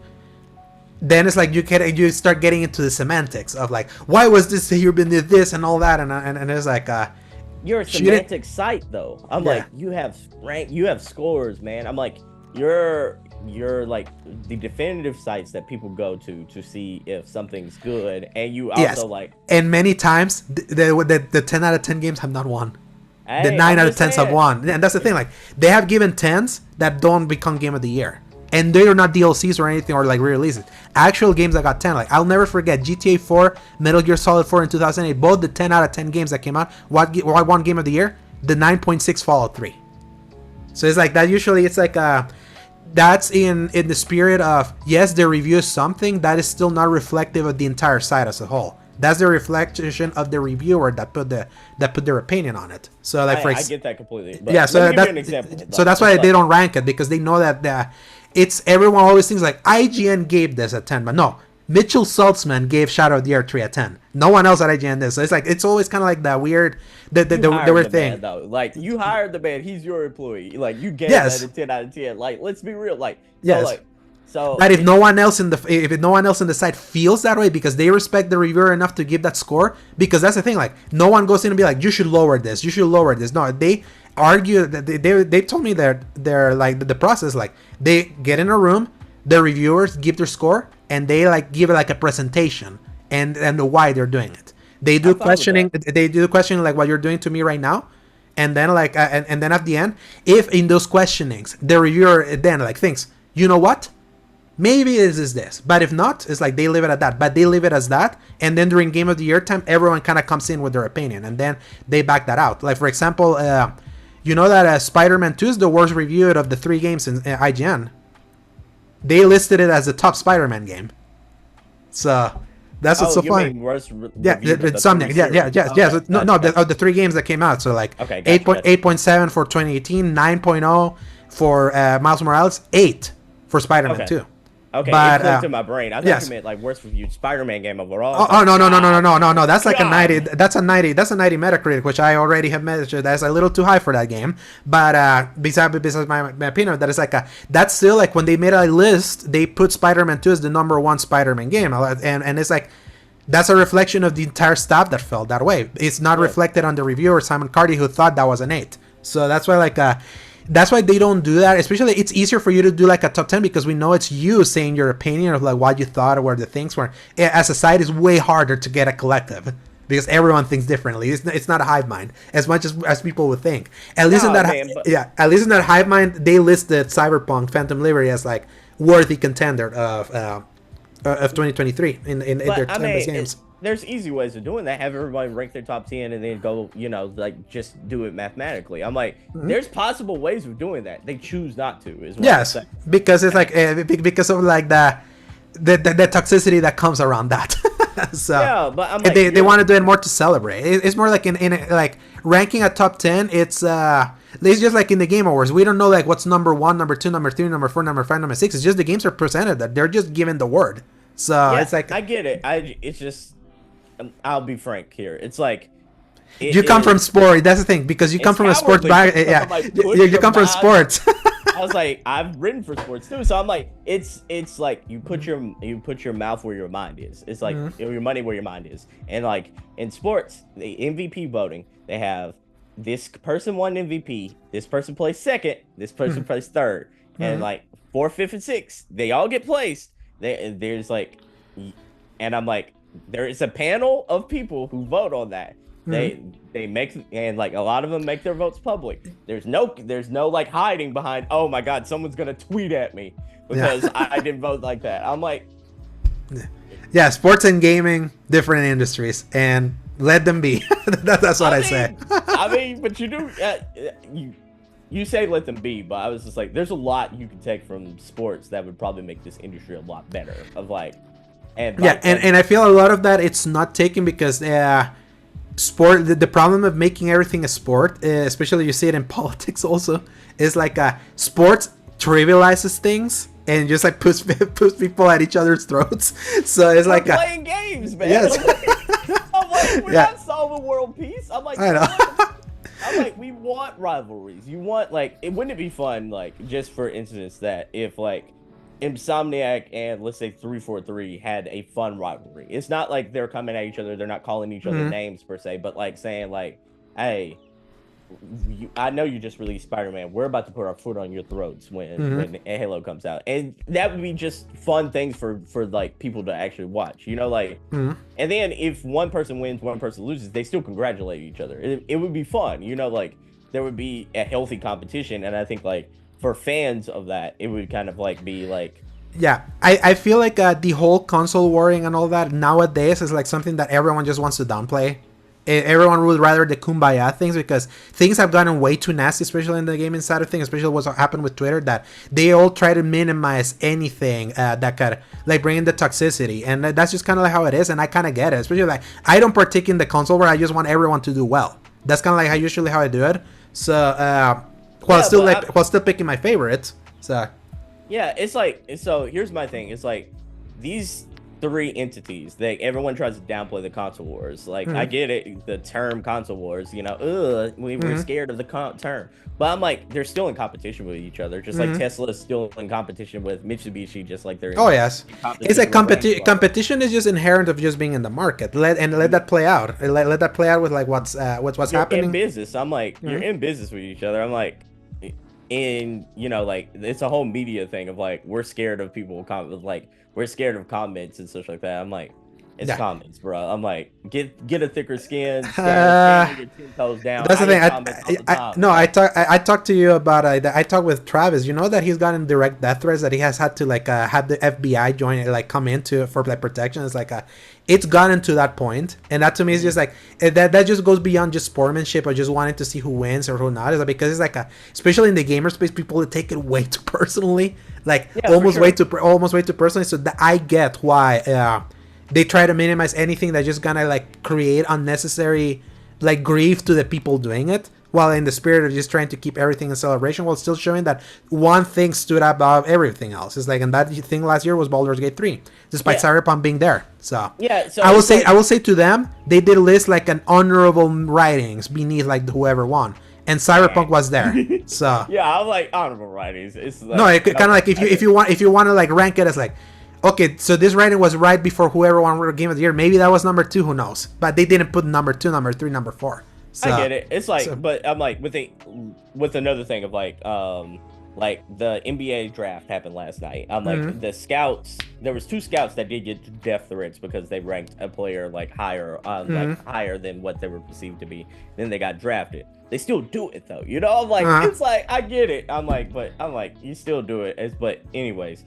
Just difference of a lifestyle. No, I know, especially because like I don't partake in sports too much.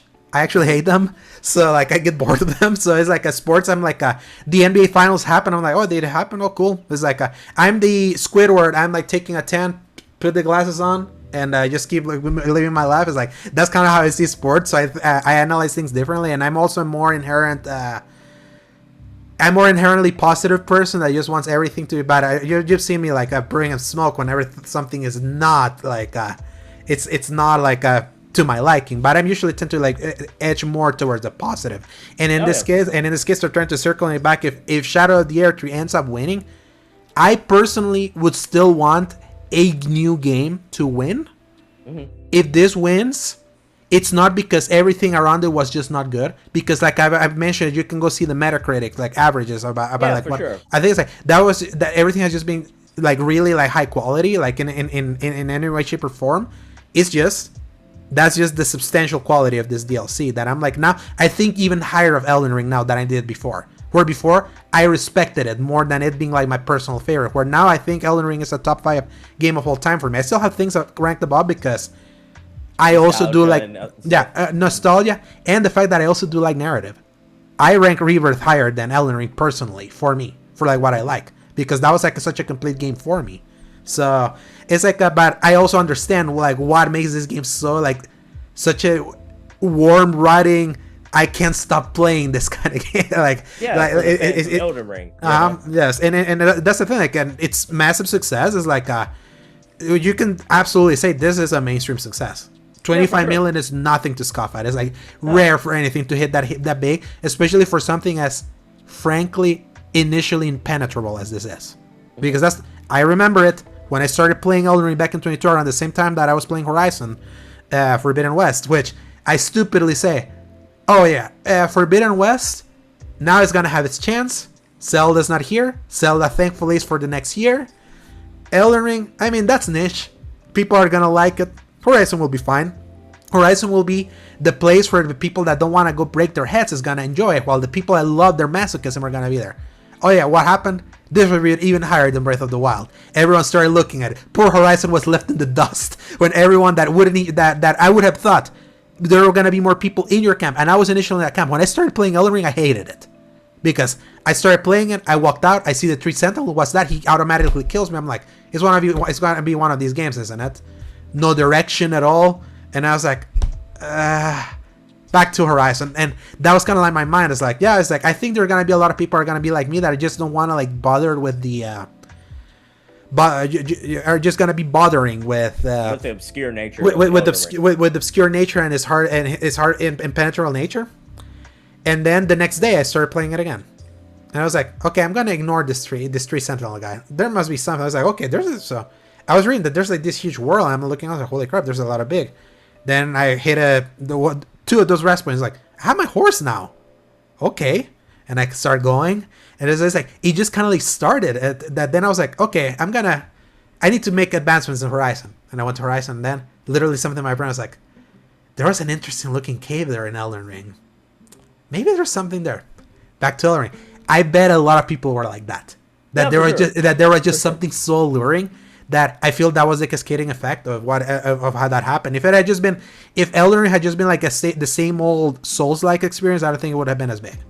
And I think it was the perfect storm of the social media era, just finally taking the idea of this connected experience where we're all exploring this. We're all the different ghosts that live the different messages, and we have direct ways for us to communicate with each other and help each other and tell each other the cool discoveries that you can find that can make your game much more fun and much more easier.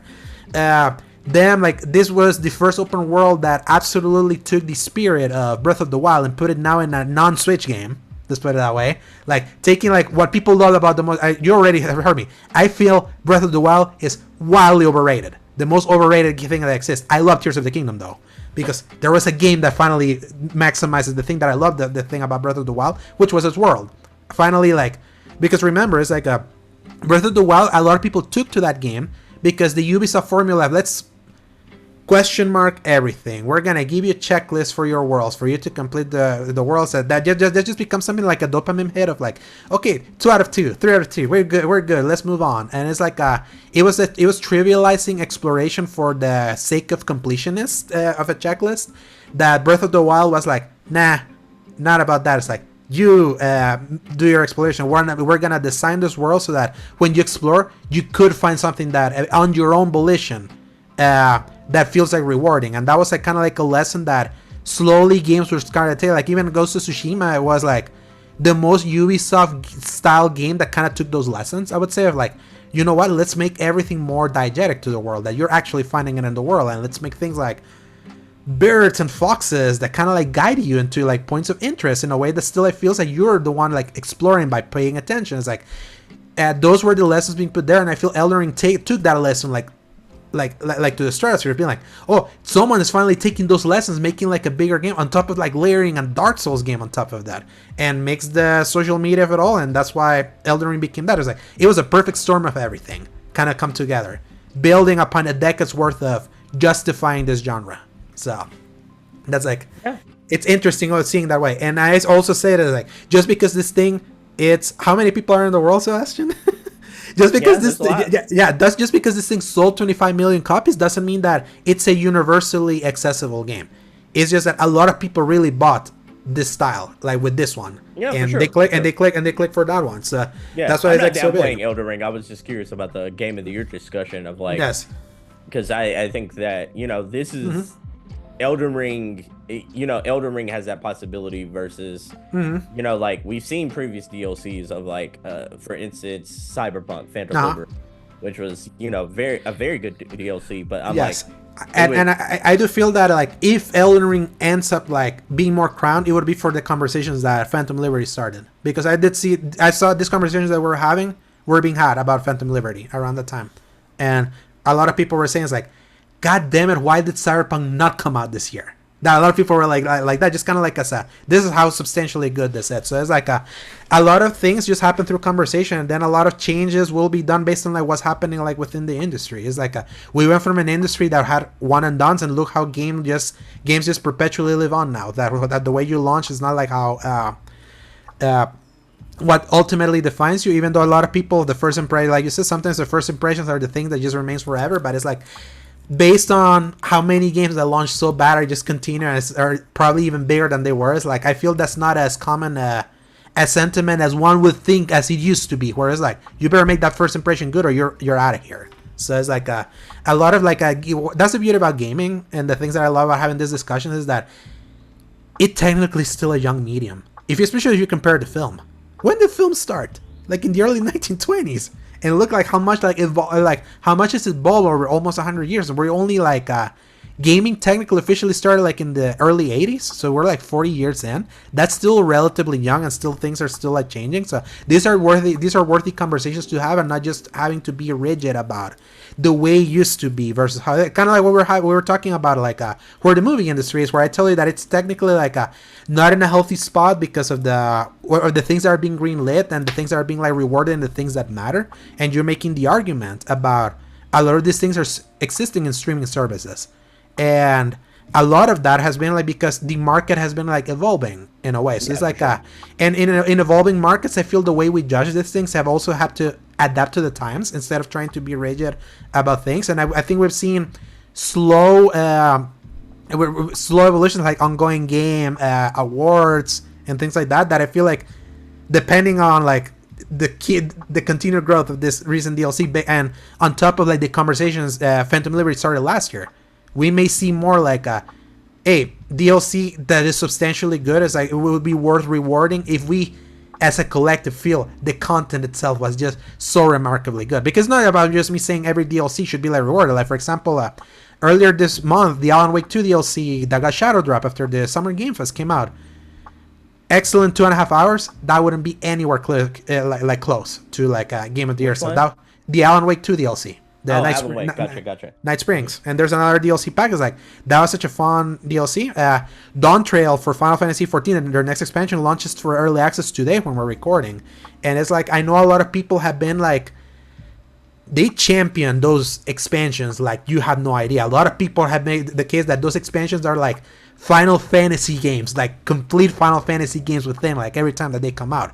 You know how you have experienced, you've experienced one Final Fantasy game in 16. Imagine that in like the size of that and more in one of those DLCs, and a lot of people really champion that. So it's like and those wouldn't even be considered before. It's like, oh, it's just an MMO, we're gonna give it an ongoing.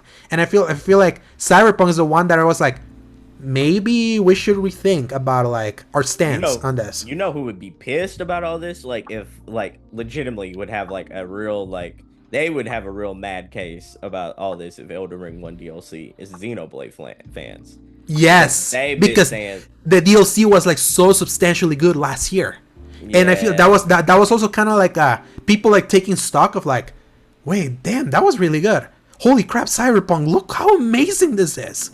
This is generational. Xeno, and theirs is huge too. I'm like, they have like huge DLC. That DLC, yeah, and the DLC that came out for 3 in particular, which was a Game of the Year nominee, by the way, in 2022. You can make the argument of like, yeah, smaller games, so they could. That's how you could get. But a lot of people argue for Xenoblade 3 as a legit like JRPG.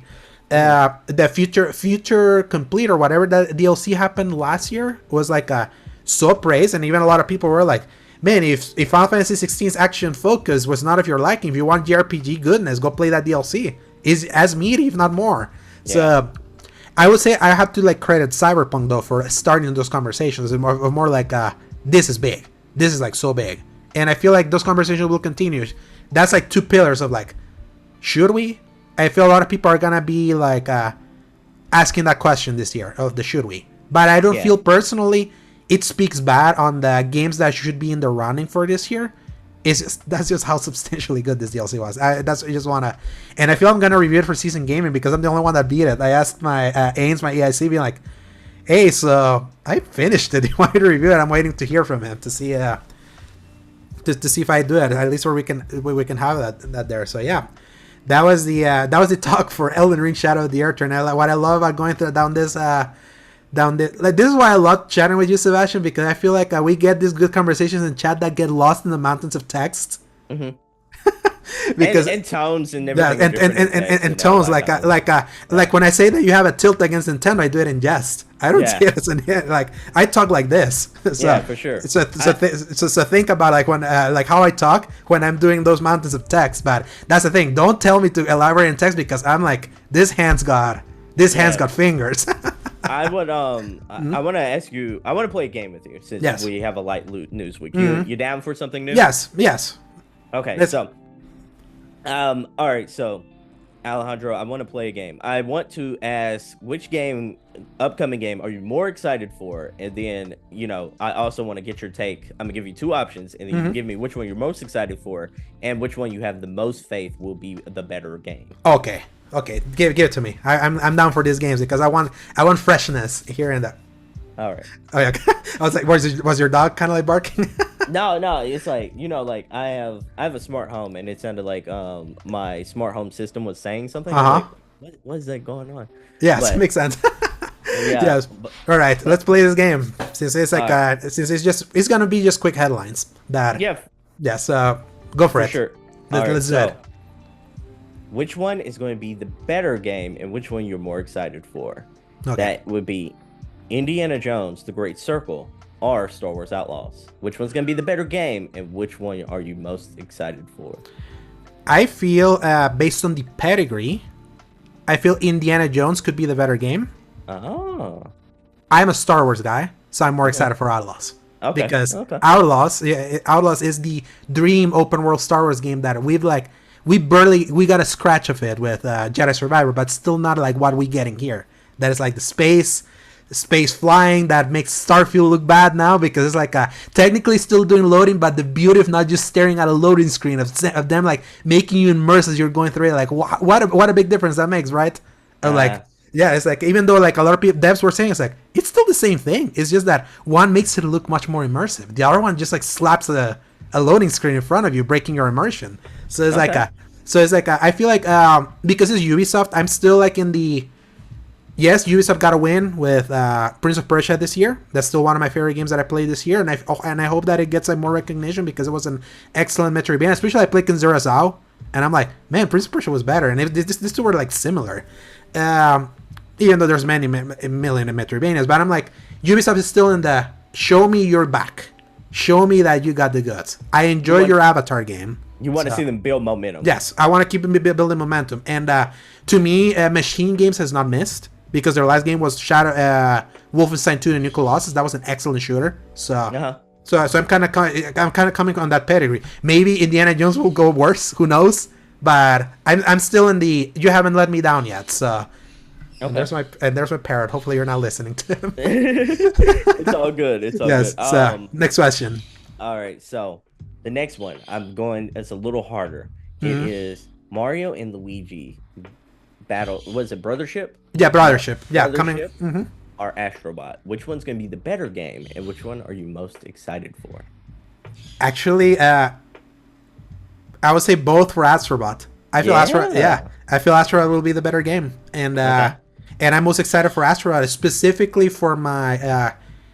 I've been like really harsh on the. I want PlayStation to do anything other than their tried and true prestige, over the shoulder, action adventure story driven games that is like, yes, there's difference in the minutia between them, but it's like everyone just boils down all their games into the one thing, and I feel like Astrobot is like such a strong counter program into that is like definitive, and it looks so cute. Astro's Playroom is one of the best platforming experiences I've had, and that's a damn packing game that has just more charm.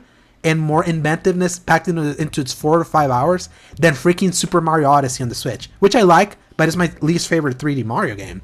So it's like, I feel like blown up Astrobot, like with way more levels and keeping that inventiveness that was all over that packing game. That's gonna be like a banger. And not to discredit Mario and Luigi, but I feel like it's gonna be a good Nintendo game. It's not gonna be like it's just not gonna be a showpiece Nintendo game if I'm perfectly honest. So. Okay. And I defend Nintendo a lot in front of you. So, but I'm just being honest. I'm super pumped for Astro was my most anticipated game of the year after and then Outlaw. So it's funny, like you got my tilts, and even though Indiana Jones is in that top 5, but I'm just more excited for Outlaws. I got you. All right, yeah. So next one. Which one's gonna be a better game, and which one are you most excited for? Stalker 2, or and this one might not be something you're interested in general, but it's maybe our Concord. Oh, so what's gonna be a better game, and which one are you most interested in? Yeah, I feel same answer like for both in this, and it will be Stalker, because Concord right now is in the I gotta play you first before I know if you have a chance. You're a 5v5 multiplayer shooter versus a survival open world post-apocalyptic Russian shooter and Stalker. And I have more I play multiplayer games, Sebastion, but I'm like more like why I connect with you with the single player experience. That single player is most of my experience. It's like my multiplayer stuff is Destiny, so it's like it's not that I dive too much into the just the straight PvP environment, and that's the difference with Destiny. That's a PvE game. That's a co-op game. That's a game that I play by myself. There's missions that I go through and all that. So that's like more my tilt. Like just a 5v5 with nothing else with Conquer, and I'm like. And the negativity that the reveal saw. I know the previews were slightly positive, but I'm still like in a wait and see. And I feel like Stalker 2 there's weight in the Stalker brand as like people that like Fallout but more in shooter instead of RPG should like check this out. I feel Stalker 2 will be both the better game and one that I'm more excited for in that case. So shoot me with another one because there's quite a few games that could have some opinions on. So. Okay, gotcha. All right, Final Fantasy Dawn Trail. Coming DLC? Coming July 2nd. Are the Legend of Heroes Trails Through the Daybreak? Are you excited about either one of those? Yeah, so Trails of Daybreak, the thing with that one is that's like a very prolific JRPG. Very prolific in that there's the Trails of Cold Steel, Trails of Heroes. There's those Falcom JRPGs are quite beloved. It's like I don't know where the quality will be in this one specifically. Because it's like I know that series kind of goes through its peaks and valleys, but never bad. And Final Fantasy 14 MMO, the older DLCs have been bangers. So, you actually stumped me with this because they couldn't be more potato here because it's like one is an MMO, the other one is a JRPG. So, and I don't have as much history to be able to give you the course, kind of like the course lesson, like I can at least with Final Fantasy. So, I would say like. I'm gonna say the one that I'm definitely most excited for is Dawn Trail because I'm a Final Fantasy convert as of last year. The one thing with Dawn Trail is that I have to play the entirety of the MMO. I'm still playing the base game, A Realm Reborn, which is too damn long, and then there's the DLCs on top of that. Because this is this is the new beginning after Endwalker was the end of a 10-year journey for Final Fantasy 14. So it's like there is a chance that Dawn Trail as a new start may not be as good, but. Yeah, I'm more excited for 14 because I think I'm going to dive back in because I don't have anything else to play right now that I think I could slowly chip away at that. Maybe as a streaming game, who knows? Okay. And I think there's enough quality that I would say the better game would probably be the Legends of Heroes. So. Okay, gotcha. All right, so this one might be a bit harder, but it might be a bit easier. It kind of just depends.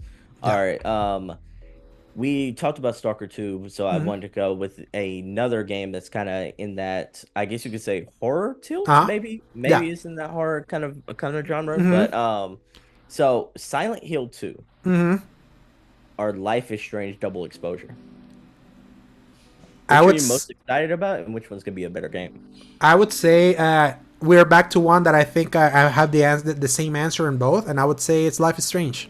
Double Exposure would be both the better game, and the one that I'm more excited for, especially because Silent Hill 2, despite being like billed as a return to Silent Hill that hasn't happened in a while, and Silent Hill 2 is like the most beloved entry in the Silent Hill series. There's a reason why they're remaking that one.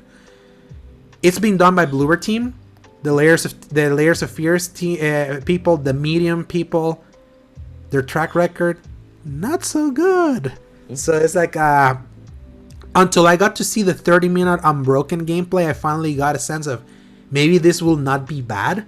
But the fact that that this will not be bad, and I know what Life is Strange is, the fact that it's Max Caulfield returning, this being a direct sequel to the original Life is Strange, that is probably still the most beloved of those, even though I know a lot of people love True Colors and the Immigrant Story of 2 and the Chloe Focus of Beyond the Storm. I feel I did see a lot of hype, like OG Life is Strange fans continuing the story of Max, like a grown up Max. So I feel Double Exposure would be the better one, and I'm more interested because it's like I did love the first Life is Strange and I kind of fell off of them. So I never finished True Colors, even though I liked a little bit of like what I played. So yeah, Life is Strange will be my pick there. So. Okay. This one is going to be a tale of two different style of games, but I'm interested to see which ones you're leaning towards. Dragon Ball Z Sparkle Zero are, and again, I said this one's gonna be a little bit of two different games. I believe the title is where to go. It is the Path of the Goddess. Not Path of the Goddess. Okay. Not Path of the Goddess. But that was a good guess. Yes. That was a very good guess. It just was right there. Give me 1 second. Yes, go for it. Don't worry. This is fun. Okay. You're enjoying this? Oh yes, okay. I love games like this. So right, because they're good critical. I like these games because they're good brain exercises. Or they're great critical exercises. So I figured you'd like that. Visions of Mana. So you said so Sparkling Zero and Visions of Mana. So I would say like I gotta go with both on the same answer, and I would say Visions of Mana. Yes, like Sparkling Zero. I feel like it's like I feel Budokai is Yes, it's like a good. It's a good game. Let me just see something real quick. Dragon, because I don't want to speak out of turn. Dragon Ball Z Budokai, Metacritic. It's Yep, it's what I figured. It's the first Budokai. Yeah, it's you want to talk about mid? This is what mid is. They're fun for the people that love DVC. They're like a fun introductions to be able to play all these characters. This sort of fighting game. Visions of Mana has kind of like the love and care of what you want out of like classic Square. Mana has not been like the Mana series is such an interesting like series of like this was a Final Fantasy spin-off under one time. It was like a Final Fantasy Mythic Quest all the way back in Game Boy or Densei Setsekyu or something like that. That then eventually was like, this is different enough. Let's probably make it its own series and let's call it the Mana series. That's more like an action RPG. I feel Budokai will definitely have its fans, especially I feel like releasing Budokai release. I mean, technically, Sparkling Zero is Budokai 4. Let's not kid ourselves. Yeah, for sure. Yeah, it's like they just gave it another. It's like giving a Sparkling Zero is a good way of denote that this is a first start jump in instead of like jumping to a fourth entry that you cannot play the first three because they're not available. It'll have its fans. Akira Toriyama's passing. It's like it's giving extra weight to the things that he was involved with, so I feel it's gonna have a lot of people kind of come in with that, but I feel like Mana will have kind of like that Square special sauce. It will be the better game, so my vote is on that one, on that side, even though I'm gonna play Sparkling Zero. Budokai was you sometimes need your junk food. You sometimes need that nostalgia too, though. Yeah, so it's like I think I would indulge at the right price with that one, so. Okay, so you want the easy choice or the easy question or the hard question? Give me the easy one and let's do the hard one afterwards. So. Okay, gotcha. All right, so this one is a tale of two genres as well. Sonic / Shadows Generations or Assassin's Creed Shadows. Which one's gonna be the better game, and which one are you more excited for? Give me a second. All right, I'm feeling time. He had to step away, so I like this question because you have Sonic versus Shadows Generations, and you also have AC Shadows. Both of them have a long legacy of titles behind it. You AC probably Shadow. yes. Yeah, Go ahead. so obviously you know how I talk a lot about Assassin's Creed. Uh-huh. I was a big champion of Mirage last year as a return to form of what I wanted that the Assassin's Creed series to be, and commercially was like the fans responded of like, yes, we wanted this, Okay. even though reviewers were like a little bit more high 70 lukewarm on it, but it was like a huge seller that showed Ubisoft a lot. Mm-hmm. You're going for Sonic. You're excited about Sonic. Now here's my thing. So I have a special bias towards Sonic the Hedgehog. I understand a lot of the Sonic the Hedgehog games are utter trash. Oh, for sure. Sonic Generations, in that era of trash, that was 2001 to 2022, and I mentioned that with Sonic Frontiers, which is the best 3D Sonic game that exists. 72, by the way. That tells you a lot about the trash. I was about to say, I'm like, damn. That's Yes, the best Sonic game. Sonic Generations was the best one in that middle period. The one of the few times where there was a tiny blip of positivity towards 3D Sonic, especially mixing 3D Sonic with 2D Sonic, which 2D Sonic tends to be more positive. Say a little about the 2D Sonic game that came out last year. I don't know what happened to that one, but it's like 2D Sonic is usually was always like, I don't know, like if you were aware that Sonic Mania was huge in 2017. The fan game, sure. yeah, the fan game. That was like breathing the spirit of the original one with like new levels, but keeping the strengths of like the era of Sonic that people liked. And Sonic Generations was kind of that for like 3D. Sonic Generations Shadow is basically a remaster or like a remake that's adding a shadow section to the game that came out in 2011. That's still like the one of the better Sonic games that exists. I personally like Frontiers more because it was like it felt like they figured out 3D Sonic finally. They just needed to fix the technical side of that game now because it has the worst popping in existence. But it was fun to kind of like move around. AC Shadows, I feel objectively is gonna be like the better game in that in that case because Wow. because it's like there's still baseline good quality to Assassin's Creed that's like it's like a level higher than Sonic. It is. It's like the thing is that with this pairing in particular, you're talking about my biases, man. I mean, look, I still have a plushie for Yeah. Sonic. I still have it. So that's why I'm like that's why I'm like it's like I cannot objectively say like Sonic is gonna be the better game, and in this case I feel like the better game is absolutely gonna be Shadow, and right now I'm in a 50-50 split about like the one that I'm most excited for. Okay. I like them both. I'm excited equally for both. Like getting Sonic Generations, the only way you can play Sonic Generations right now is on 360. The backwards compatibility. They added FPS boost and all that, but this is like a modern version of like one of the better Sonic games.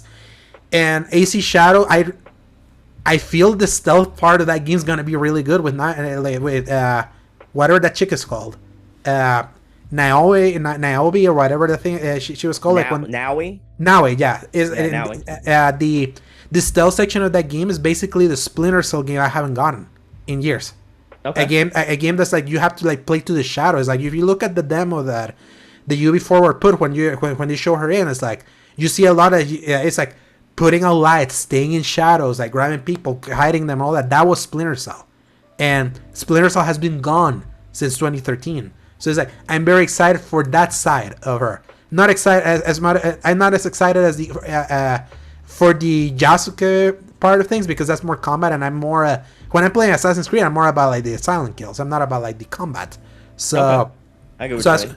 So it's like I feel like there's a good chunk of shadows will be good, but again, like Ubisoft is still also in the okay, let's keep rebuilding. You need to rebuild. So, but also Sonic has been in gutter trash mode for so long that it's like getting a tiny blip of the probably good ones kind of coming back is something else. So I'll be a coward and say I'm excited for both, but I feel like Easy Shadow will be the better one.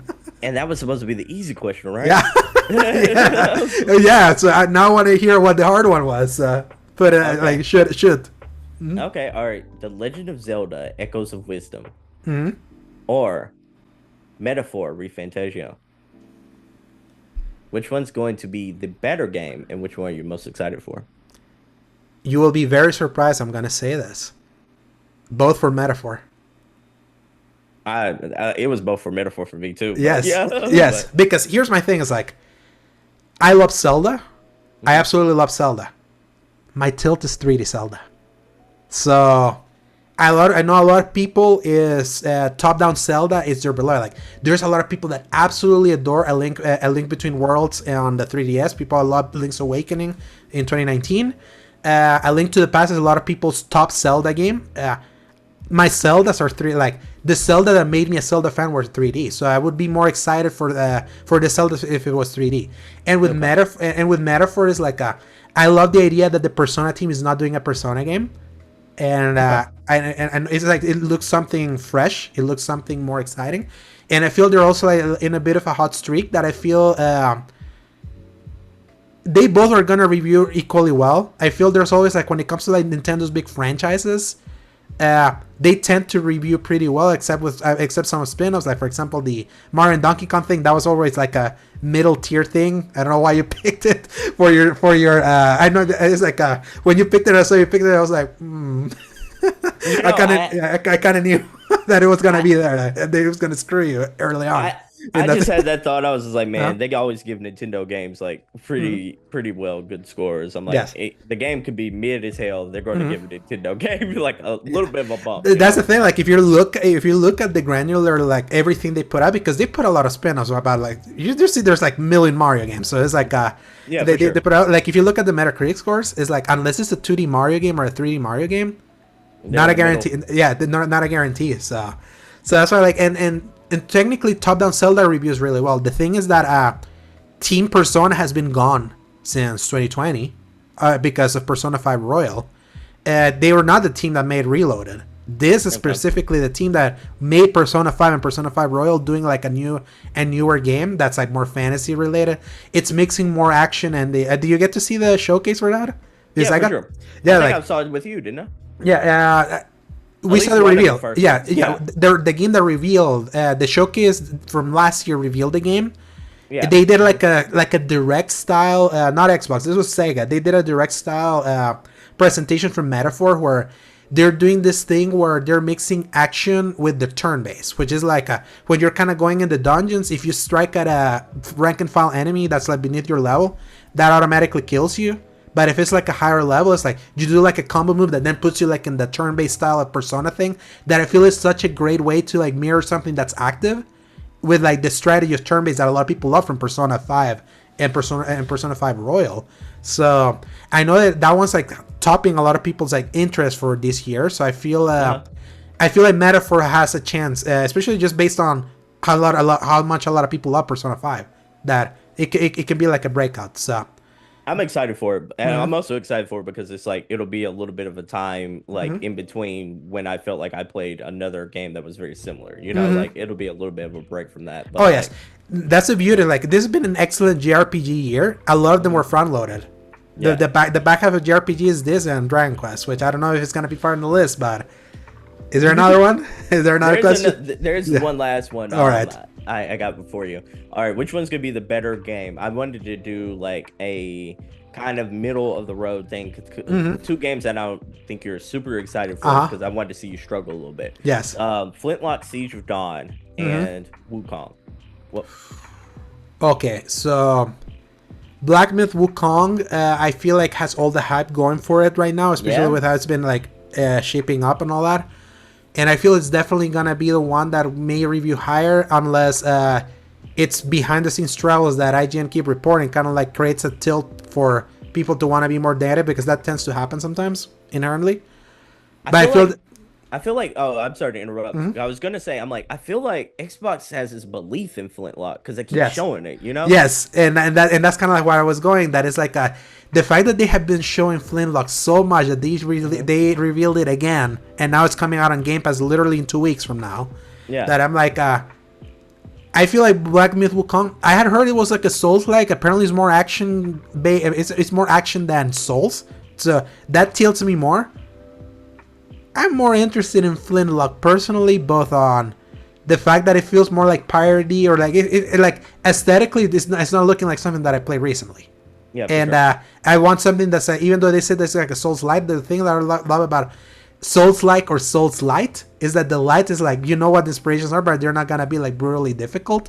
And I'm more for like interesting stuff, and kind of like also thinking about you is like the fact that Xbox has shown it so many times now that I'm like, it's gotta be something they believe in, right? So I'm gonna say in this one it's gonna be like, I think Black Myth will be the game that will be quote unquote better and better received based on all the fervor it has from the people that played it and the people that have seen it.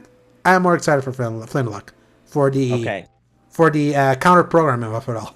All right, I want to see if that's going to be your final answer, because a new challenger approaches. I'm making this a 3-way dance. All right. Now, I'm going to add, what is it? Kantasui Gami, Path of the Goddess. Path of the Goddess. Mm-hmm. Now, is your answer still going to change, or is Path of the Goddess?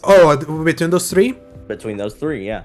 So, I would say Wukong would still be the big one, and I would still be more excited for Flintlock, because I'm the exact same way. Yeah, because Path of the Goddess is I like how it looks. It has an interesting style. Obviously, Capcom has a hot streak where Dragon's Dogma 2 was technically great. It was just not for me, even though I kind of want to give it another try because another patch came in with some other additions. They've been like patching that game like a lot. So I kind of want to give it another try, especially now in a post Elden Ring world. I want to see how that feels even. I feel like Path of the Goddess right now, like, this is so funny. It's like the last time that Capcom put out a game that's gonna be day one Game Pass was Exoprimal. So I'm like, Path of the Goddess being also released in Game Pass, and usually the things that are high quality from them, they don't have problems selling. I feel this is gonna be an experimental game that's gonna be a little bit more divisive, especially because it's splitting its focus between a strategy game and an action game. And from what I understand, it doesn't do both of those things like deeply enough, because it's trying to balance both, that I feel would be something that's not gonna make it the better game out of the three. If it is, it'll be a massive success. But I'm not feeling hype, but at least I'm excited to try it. It's super soon. It's like Flintlock and this are like literally within a week. So all right, so yeah. Unless you want to do another, I think that's a wrap. Yes, one more. That's one more. One more. You like this? Yes, I like this. Yes. Okay. All right. So, which one's going to be the better game? Which one are you most excited for? I'm thinking I'm going to do a 4-way dance. Yes, do a 4 because I want to see how I can compartmentalize in this one. All right. Yes. Arya. Yes, the strategy game. Yes, Arya. Harry Potter Quidditch Champions. Okay. Age of Mythology Retold. I'm doing more obscure games and such like that, because I kind of want to get like a different kind of, like, I guess you could say, challenge out of you this time. Or the final one, and Super Mario Party Jamboree. Which one's going to be the best game, and which ones are you most excited for? So, I feel the best game, based on the fact that they showcased it, I have to give it to Arya. Arya was one of the 4 for the whatchamacallit, the developer direct that we saw earlier this year before everything went to hell for Xbox. It was those 4 games and Mission of Mana. So it was like the fact that it's not an it's like it's not first party for Xbox. They deem it enough that they put their might behind it. It's like usually everything that Xbox put their might behind is like, I have to assume that there's some like merit to it. You know what I mean? Sometimes, yeah, sometimes, and because even the thing was Hellblade 2 was there and technically just reviewed the same as the first one. So everyone was like, yeah, they still made a Hellblade game, and they will still have to wait for everything else that comes out from them. The way that one looked, it's like it's made by the Civ guys, right? It's like it's not made by the Civ guys. It's made by guys who made Civ, who made their own studio. Yes, exactly. But this isn't like Sid Meier's studio though. Exactly. Yeah. So it's like at least there's like some DNA to it. That is like could make it like probably the best one of those. It's like what was the second game you told me? Because it was 4. The second one was Harry Potter Champions. Harry Potter Quid. I feel that thing's gonna be trash. I think so too. Yeah, so it's like I feel that one has no hope. Age of Mythologies Reforged though, that was another one because it's like let me see, just out of I think I remember this from like the original Age of Mythology. I think those are Age of Mythology and Arya is like a battle, man. But like The thing about Civ, thing about like Civ competitors is like Yeah. Civ is such a high bar that Yeah, so it's like you don't know. It's like there's always the fear that you're gonna get a Callisto Protocol to that space. So it's like oh for sure. you're getting like a game from the people that work original that doing a new thing, and sometimes the new thing is not as good as the thing that they did that they worked on before. So there's always that. Age of Mythologies was like highly regarded back when it came out in 2002. Has a 89 on Okay. Meta, and Okay. and the thing is that so which one would be the better game? The fact is like they're remastering like one of their an old timer in the RTS community. Okay, so it's the same old thing. So Uh, let's take age out and put uh, another game in then. And so like I think that's better because I did have one that I was kind of leaning back and forth on anyways. So yes. So taking put age out. take age out and add another one. All right, so taking age out and putting another one in, and I think this one's a very interesting game that is very cat centric. Oh, Do you want to guess what it is? yeah, Cat Quest. Yes, it is Cat Quest. Yes, I feel Cat Quest has a specific niche that it's positively received, but I don't think it's gonna be the best one out of these four either. Then like the fourth one was Mario Party, right? Yeah, Mario Party. Mario Party, it's like beloved by the people that play it. They always review pretty poorly. So I would say in the games that are gonna be well received in this from this four is definitely gonna be Aria, but it's like who knows, because there's always kind of like I've gotten to the point where games made by people from classic studios doing a new thing is just not a guarantee. I've been burned way too many times. They just don't hit as well as like the thing that it came from. So it's like so there it has that asterisk. But I would say Aria would be the one of those four. The one that I'm most excited for, you removed it. So yeah. Because I was most excited for Age of Mythologies. It's coming so soon. I would say peak like I'm excited to play this with my friends. I'm gonna go for a Mario Party Jamboree. All right. So the one I'm excited for most. There you have it, everyone. That was a segment we like to do. Well, that I like to do, but I'm introducing into this show. Yes, I love doing that. And please, like, bring more. Like, every time that I bring you on, bring me some interesting games, because I love kind of like adding some different spice of life to the show. My show that's like pretty. It's always pretty like segmented. You know what it is now. Yeah, for sure. So it's like this has been like one of the more fun what we've been playing that I've had in a while.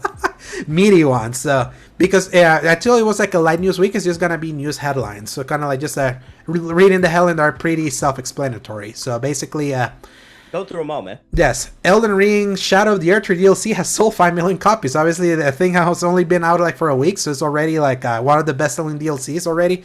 Attach rates for DLC is always weird, so that's interesting that it happens. When it's like it can hit so big immediately. So then other news headlines, we got Frostpunk 2 delayed to September. I think Frostpunk is like a strategy game if I'm not mistaken.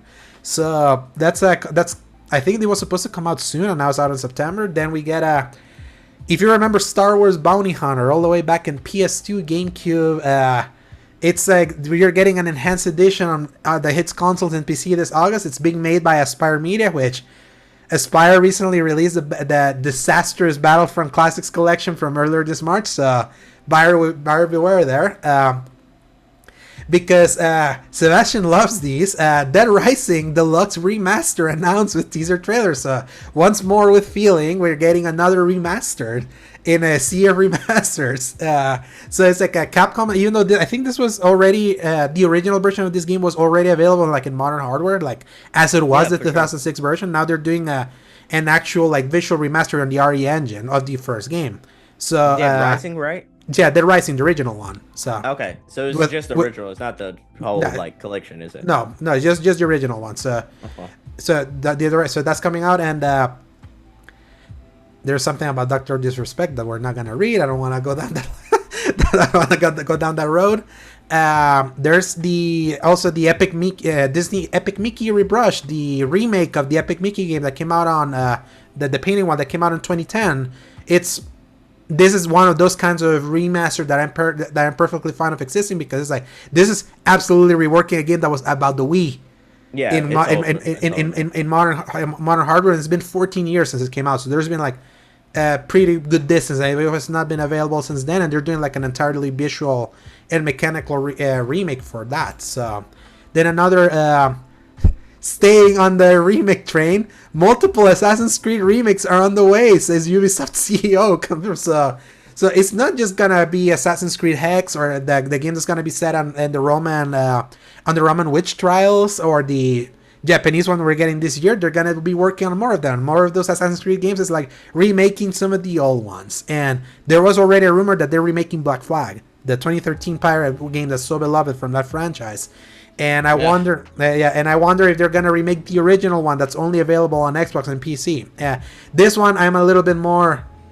I need to see what you mean about remake, because there's been remasters of those old Assassin's Creed games. Look at the Ezio Collection and Assassin's Creed 3 Remastered. They are booty. So they're the bad remasters. So, and let me see anything else. Conquer's open beta dates confirmed for July. There's gonna be a whatchamacallit. There's going to be an early beta for people that pre-order it. That's $40 if you want to spend money on that already. Or you can wait a week later to play it for free and see if the thing's actually good. Then Xbox is also bringing Game Pass Ultimate Cloud Streaming to Amazon Fire TV devices. Previously, Xbox was... they did cloud for Samsung TVs, I think. It was like that you can play, if you had an Xbox controller, you could play like a cloud streaming through. So now you can do it on a Fire TV, which already you could already connect your Xbox controller to do like Luna and all of that. So, so that's like pretty. That's kind of like pretty big for them. Oh man, why did we have to have this conversation in chat yesterday? But I'm gonna bring it into the forefront, right? The Switch remaster of Donkey Kong Country Returns will retail for $60. Nintendo's got a Nintendo, man. Yeah, Nintendo got a Nintendo. If only y'all could have seen the conversation we're having about it. Luigi's Mansion 2's worth as a remaster coming from 3DS. I'll tell you, Sebastian, there's no game less worthy of being $60 for a remaster than this one, based on what they're doing. This is file save ass work. This is not Luigi's Mansion 2 that at least I know there was like art design, like the art had to change because it came from like a tiny 3DS screen to like a full-on thing, so there had to be work done there. The controls needed to be tweaked because there was no analog controls and even movement when originally put on top of the things that were in the touchpad. It's like there was more work in Luigi's Mansion done that I begrudgingly accept the price. I don't here. I seen like what they're doing. In fact, I would say the art is actually worse than the original. They're missing like a bunch of stuff. So it's like this is an interesting one, which people will buy because it's Nintendo. Nintendo knows got a Nintendo. So if only we could have waited for today to have that conversation. But yeah, those are all the headlines. Nothing like too big, just kind of like quick bites. Okay. And now we're gonna read the release dates for the week of June 30 to July 6. So we're finally in July, people. So I'm gonna be reading you the release dates. Just give me. Is there a lot of them? I think there's a few. I'm gonna check. You definitely read one that's technically out today on early access. So nothing on June 30, obviously, because it's a Monday. So we got from the week from July 2nd from June 30 to July 6. We have, it's not too many. We got Final Fantasy XIV Dawn Trails, which obviously if you pre-order, you can play today when this podcast goes live. The Mac and iOS version of Resident Evil 7 Biohazard also comes out on July 2nd. We also get the looter shooter from Nexon, The First Descendant, coming to PS5, Xbox Series X and S, PS4, Xbox One, and PC on July 2nd.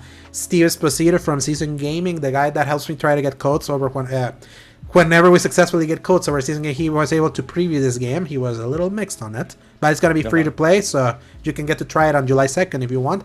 Senseless Zone Zero, the action game from the MiHoYo, from MiHoYoverse that was like revealed. It's coming really soon in a Jeff Keighley show before it got re-revealed at the State of Play earlier this year, being like, no, it's coming soon to consoles. It's now out on July 4th. I think you have to pay $10 for it, and I think there's like a free-to-play version of that. I'm not sure.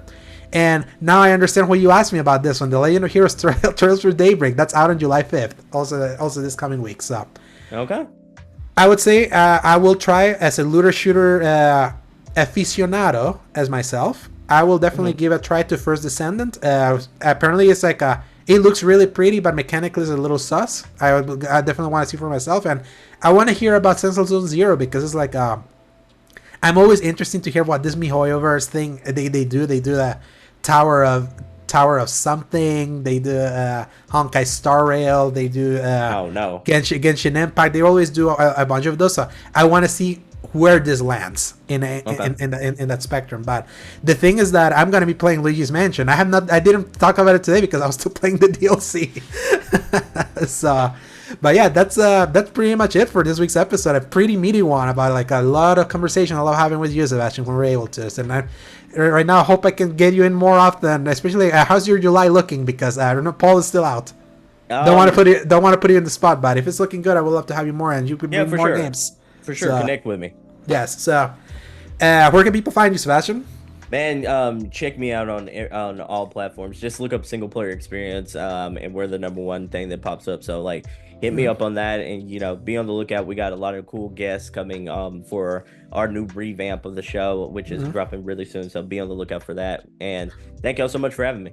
Yes, absolutely. And then you can find me at _George Segovia on Twitter /X, at Alejandro Segovia 93 on Instagram /Threads, and then you can find my written content at thecriticalcorner.com, where you can find some of my older stuff, and then my newer stuff over at seasongaming.com, where you can find my reviews for The Last of Us Part 2 Remastered, Grand Blue Fantasy Relink, Skull and Bones, Final Fantasy VII Rebirth, Final Fantasy 16 The Rising Tide, TMNT Mutant Arcade, and Stellar Blade. Little Kid Big City. Huh? Little Kid Big City? Little Kid no Little Kid Big City for me. What? Yeah. It just kind of came and went, and I started playing, and I'm like, not feeling this. Oh, you tried it out, though? Yeah, I did try it out. I did try it out. I think it was this week, actually, because I was trying to clear up space on my Xbox. I was like, what do I have here? Oh, yeah, I have this installed. And I started going around, and I jumped with the cat. I started looking at a bird. My cat stopped moving. I was like, screw this. Okay. Yeah, so it was like, did my game break? So I just deleted it. So yeah, and no, I don't think I'm going to be Luigi's Mansion. I need to wait to hear from Ains if he still wants to review it, because the thing is that he was given a code from Software 2 days after embargo, so that usually is and you don't have to worry too much about that. It's like, it's already past embargo, so finish it when you can. And he loves playing Elden Ring so meticulously, like going through every crevice, finding everything, and I'm the one that beat it, so it's like, yeah, do I want to hit that SEO? I could whip a review quickly for that one. And you can find me at twitch.tv/TheSlayerGiant, because that's where I'm streaming now. So I'm trying to make that more of a common thing. Yeah, and it's been really fun to getting back into that. So, and you can go find my playthrough of me fighting the final boss of the Elden Ring DLC, where it took me an hour of constant retrying, but I eventually got it. So Kai Cenat took 60 hours on that boss. It was so hilarious that he even had to bring a freaking therapist to calm him down on how tilted he was. Oh. You have to see, like, it's so silly. Like, Kai Cenat is hilarious, man. It's like it was like I had never heard of him until I heard of until finally realized that he's like one of the biggest Twitch streamers of the entire world. And then he just decided to play Elden Ring, and playing it like in the worst possible way without no help, but he still beat it. And brute force is that's just kind of impressive that he was able to do that, but it was pretty entertaining. So that's fun. So go check that out, and check my streams out. And we'll see you next week. When's July 4th? Oh, it's a Thursday. Yeah. Interesting. Bad timing when I usually record. But especially because I'm going to go to like a lake house. My uncle's like coming over. So I'm like, I'm going to have to like record something really early. Who knows? If not, it may be an off week. If you don't see an episode that week, you know why. But I might still be streaming earlier. So, well, everyone, thank you so much. Thank you, Sebastion, for joining me here. If you like what you listen or watch, give us a like, give us a subscribe, tell us what you liked or didn't like, and go follow Sebastion over his ventures. And we'll see you on the next episode of the X Button. Peace out and hasta la vista, baby.